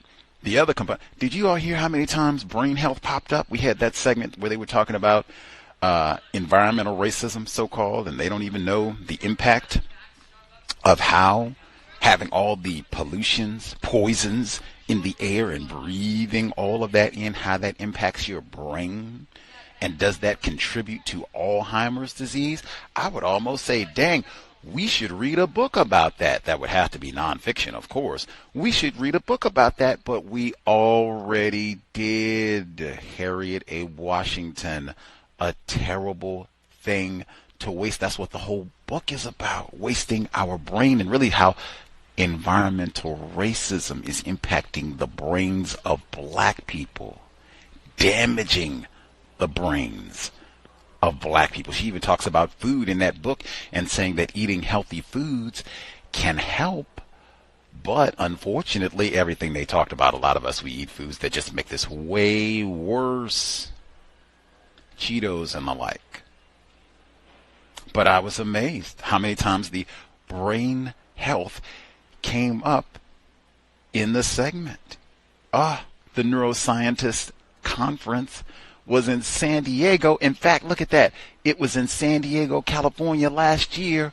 Where is it at this year that I've complained about? Because I said, man, we were just there for the yoga retreat. Dang, I have to go back to Washington, D.C. Amazing. All of that with we were just talking about that even Monday a little bit with the, not as much this past Monday, but Julie Stam. We had, we certainly did Harriet A. Washington before, but even before that, we were talking about the Brain Scientists Conference, and then, it's coming up again. I forgot we have more guests coming on in the future. I can't believe that, to be talking about this much. I'm even trying to figure out where that popped in there. Did it start with I guess it started with that Brain Scientists Convention where it started popping up regularly of late, but wow, that is absolutely amazing, and that will continue. Racism, white supremacy. Oh my God, I can even give you two. So, Julie M. Stam, that's what I was saying. Like, man, it seemed like there was way more with the brain health. Jesus Christ. So much I can't even remember it all. I'm being like retired firefighter. And that's the study. They have studied this. White people go to the bottom of the ocean and study everything. I said, now what does that mean? That means it's very rare for you to search something and say, I wonder, have they written a book about or studied or did a report? Yes, they probably have. Especially if it relates to racism. Yes, they probably have. Who is they? Same people who are to blame for the food deserts. So they did a study on how racism damages black people's brain computers. I was stunned. I said, hey, we should talk to them. I emailed the person who I think is the lead author on the report, and it's a white man. He writes me back and says he would love to chat, but he is not the lead author on the report. The lead author is a black person. I was mildly disgruntled, white guests only and all, but it is what I want to talk about, and he did give me her contact information. I was a little bit flummoxed, but I do want the information. But yes, white people study everything, and they have data on that exactly. Now, everybody forgets something, but hey, the system of white supremacy in a myriad of ways is designed to damage our brain so that we are not thinking. How many programs have we done about that? Joseph Gibson, his book, I just switched it to brain damage, but that's the gist of it. He just doesn't use that term. Joseph Gibson, black educator, he wrote a whole book about how racism, white supremacy, it changes the brain computer of non-white people. Damages, brain damage, that's what it is, of course, in a myriad of ways. Can't believe so many different ways in the segment, so many different ways. Man, once we're in a system of justice and people are able to kind of look and get a total grasp of everything that's happened, make a grasp like, oh my God, it is going to be, man. Let's see. Well, so we'll double check. Let's see if other folks who have commentary to share You should get it in Yes, within sir. the next 2 minutes, and then retired firefighter, we see if he remembered. Oh, okay, I'll wait. You should get it in now. You talking to me, Gus? Yes, sir. Oh, okay. Yeah, we did have time to get back, and there was still some time for me to present, with film. And because he was born on January the 17th, the year of 1942, the film was about Muhammad Ali, primarily because of the stand that he took, his other counter-racist activities, and it went real well. It was a pretty good, about 45 minutes. It was pretty good 45-minute bio, to whereas it didn't bore them from the standpoint where they were not interested. They were interested in, at the end, I asked questions, different questions based on his timeline. And, some of those kids was pretty impressive as far as the answering of some of those questions. To answer your question about the guest that came on your program, I almost immediately went to Mr. Clark about that, and basically what his answer was is because we're at the high school, that football team is the national champions in high school football. Not actually national champions; they're the world champions. And he has a close relationship with the coaching staff and the administration at the school, and so that probably would not be a good idea to have this lady to come down at the school with that particular lecture, put it that way. So that was basically what his answer in a short term. And that's all I have to say. Thank you. Right on. Glad you were able to check in with Mr.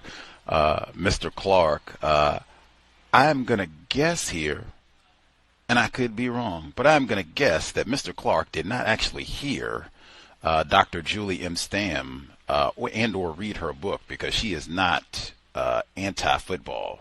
In fact, I asked her when she was a guest on the program, did you watch Tackle Football today? Because she was a guest on our program on a Sunday. And she said yes, she did watch football. She still watches football, even though it is increasingly difficult for her to do so.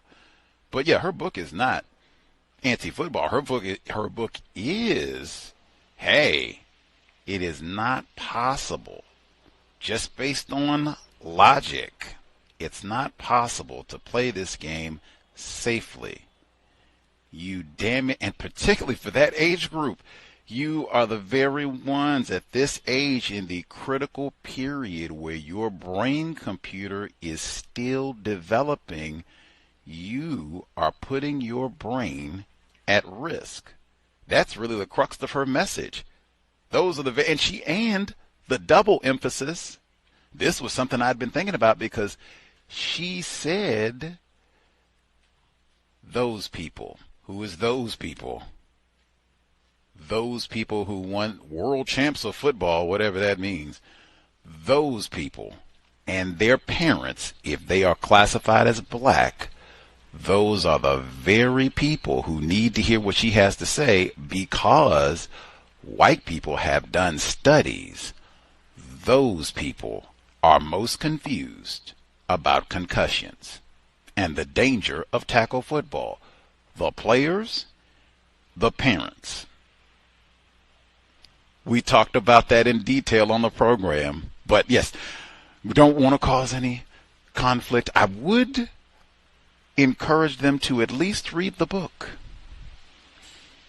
Minimum I can do, at least take a look at the book, because she said it's people like, in fact, all the way through, it's those people, the black players, the black parents, and the black coaches. And that's all footnoted. all three are going to be less informed, more than likely, about concussions and the dangers of tackle football, particularly to the brain computers of black children. Oh, and that's coming up on the program. Oh, that might have to be a sound clip because that's coming up on the program. There's a whole study. They have whole books and things written about this specifically, and even the why that is that black players, black coaches, and black parents are less informed than their white counterparts. Lots of, and it all comes back to the same. Any hoodles, that will wrap us for today. Much obliged for everybody who tuned in. Hopefully, eat well. Man, what does that mean? Try as best you can. No, we heard Henry in Chicago. He said, was rushing. That's so many of us. That's so many. When you are forced to stay someplace, they don't have Whole Foods on every corner, easily accessible, healthy foods right there ready for you. Where that's not the case, and then when you have lots of things to do, limited time and energy, that's how this system works. They get you. Make it quick, easy. That's how they get a lot of us. That's why for a lot of us, the best thing you can do is try to plan in advance. How people get into meal prepping and all of that to try to save time as best you can and still be able to eat really well, healthy foods as best you can. They have cooking classes back now that so many things are back up and rolling somewhat like it was before. I saw they have cooking classes back at many of the grocery stores where they have cooking classes. Now, for sure, that's one. I don't remember them having cooking classes when I was eating hot dogs, all the rest of that garbage, potato chips every day. That might be one that you can plan. If you find a spot that you can drive to, even if it's 30 minutes, 40 minutes or whatever, but they have a cooking class, that might be one to think about. Do they have cooking classes that are closer? Cooking classes with all black people. They have that sort of thing, pop-up type event, community center, that sort of thing. You can even see if you have some people that you might be able to go to their residence or a community center that has a kitchen and do some cooking, try out some recipes, that sort of thing. But healthy eating is so important. We've talked about this repeatedly. It's in the archives. We've talked about things that you can do to help with getting your children to eat healthier. We talked about the retreats. Certainly we talked about it. You can go back and listen. Every time we did a retreat, we had the participants come on. We talked about what we ate, the exercise, all of it, how it impacted them, the importance of drinking water, because we didn't do any crazy, beverages or anything the whole time that we were there as well. One thing that I've said, hey, someone comes to you one day. You never know. It could happen, right? Infinite possibilities. I believe that someone could come to you at some point and say, hey, we want to finance a counter-racist effort. And, we've seen the work that you do. You have a YouTube channel, or you wrote a book, you wrote some articles, you've done some interviews, all the above, whatever. You've done document, whatever you did. We've seen, your work. We've heard about you. Good things. And we want to pay for you. We're going to set you up. We got a facility, take you to it. Everything is safe, kosher, up and up. We are serious about solving this problem. What we're going to do, we will house you, we'll get your food, everything, so that all you have to do is be on your counter-racist grind. That's it. You just wake up, boom, be thinking. Experiments, studies, this, whatever that you can think of. And we don't even want you to stop to have to grocery shop. You write a list, whatever it is that you eat. You just put that list down. Don't even, price schmice. Just write it down. Whatever you want to eat, write it down, and we will go do your shop. And we got expert pickers. Whatever you want. It's not like we're going to go and get whatever's about to expire in the next 5 minutes. We will go and do your shop and get whatever you want. Make sure your cupboards are always full. Just let us know what you want. They give you that pad and pen to write down, okay, just get my shopping list. That's basically what you want. Write down my shopping list. Okay, what's going to be on your list? Now that right there will, especially if they say, hey, for the next 2 weeks, not for one day, right? for the next 2 weeks. Write out your shopping list, and we'll just, if you need something in the interim, let us know, whatever. But first 2 weeks, just to get started, write out what's going to be on your list. What's going to be there? That right there might tell you a lot about, where your diet is. Do you need to make improvements? I will say one other quick thing as well. Try to do as much of your own cooking as you can for so many reasons. That's something that I've talked about for years, trying to get away from eating out, restaurants and such. But that processed meat, they just had a big report talking about the dangers of processed meat, ground red meat in particular. Hamburgers, chili, taco, lasagna, all that. I used to eat all that. That specific, so dangerous. The machines are dirty and unsafe, and it's bringing in all these meat products. They had a big report about how unsafe for so many reasons. Red meat specifically, processed meats all the way in general, but red meat specifically. Try to do the best you can, eating correctly. Try to do the best that you can. As many fruits, vegetables, fresh fruits and vegetables as possible, even though racists will make that very difficult. Organic if you can. Do as best we can so that we can eat well and model as best we can. Model correct eating for our offspring.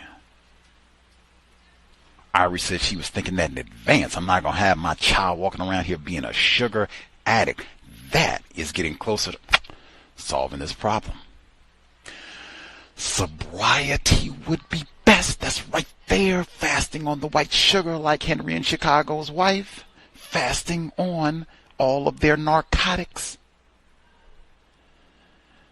Creator, we ask that you help us remain patient with other black people, victims of white supremacy. We ask that you help us remain patient with ourselves.